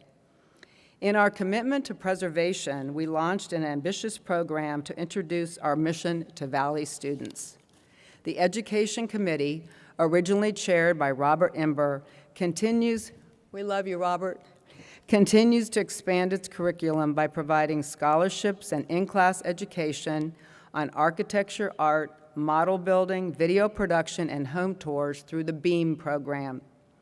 Just in this past week, 5 students from schools in Desert Hot Springs, Cathedral City, and Palm Springs were chosen to receive scholarships. Our work in preservation continues. You've heard about all of this today, particularly with projects like the Town and Country, which started in 2004, the former Racket Club, the Orchid Tree Inn, and ironically, Fire Station number 1. Over the years, the city and councils now have a better understanding of the historical importance of preserving these properties, and having a seat at the table for opposing opinions will continue to foster positive support. In closing, I would like to thank the Historic Site Preservation Board for its very important work, the City of Palm Springs, and everyone who continues to support ModCom. Lastly, but by no means least, our Executive Director, Nikki McLaughlin. We couldn't do it without you. Thank you very much.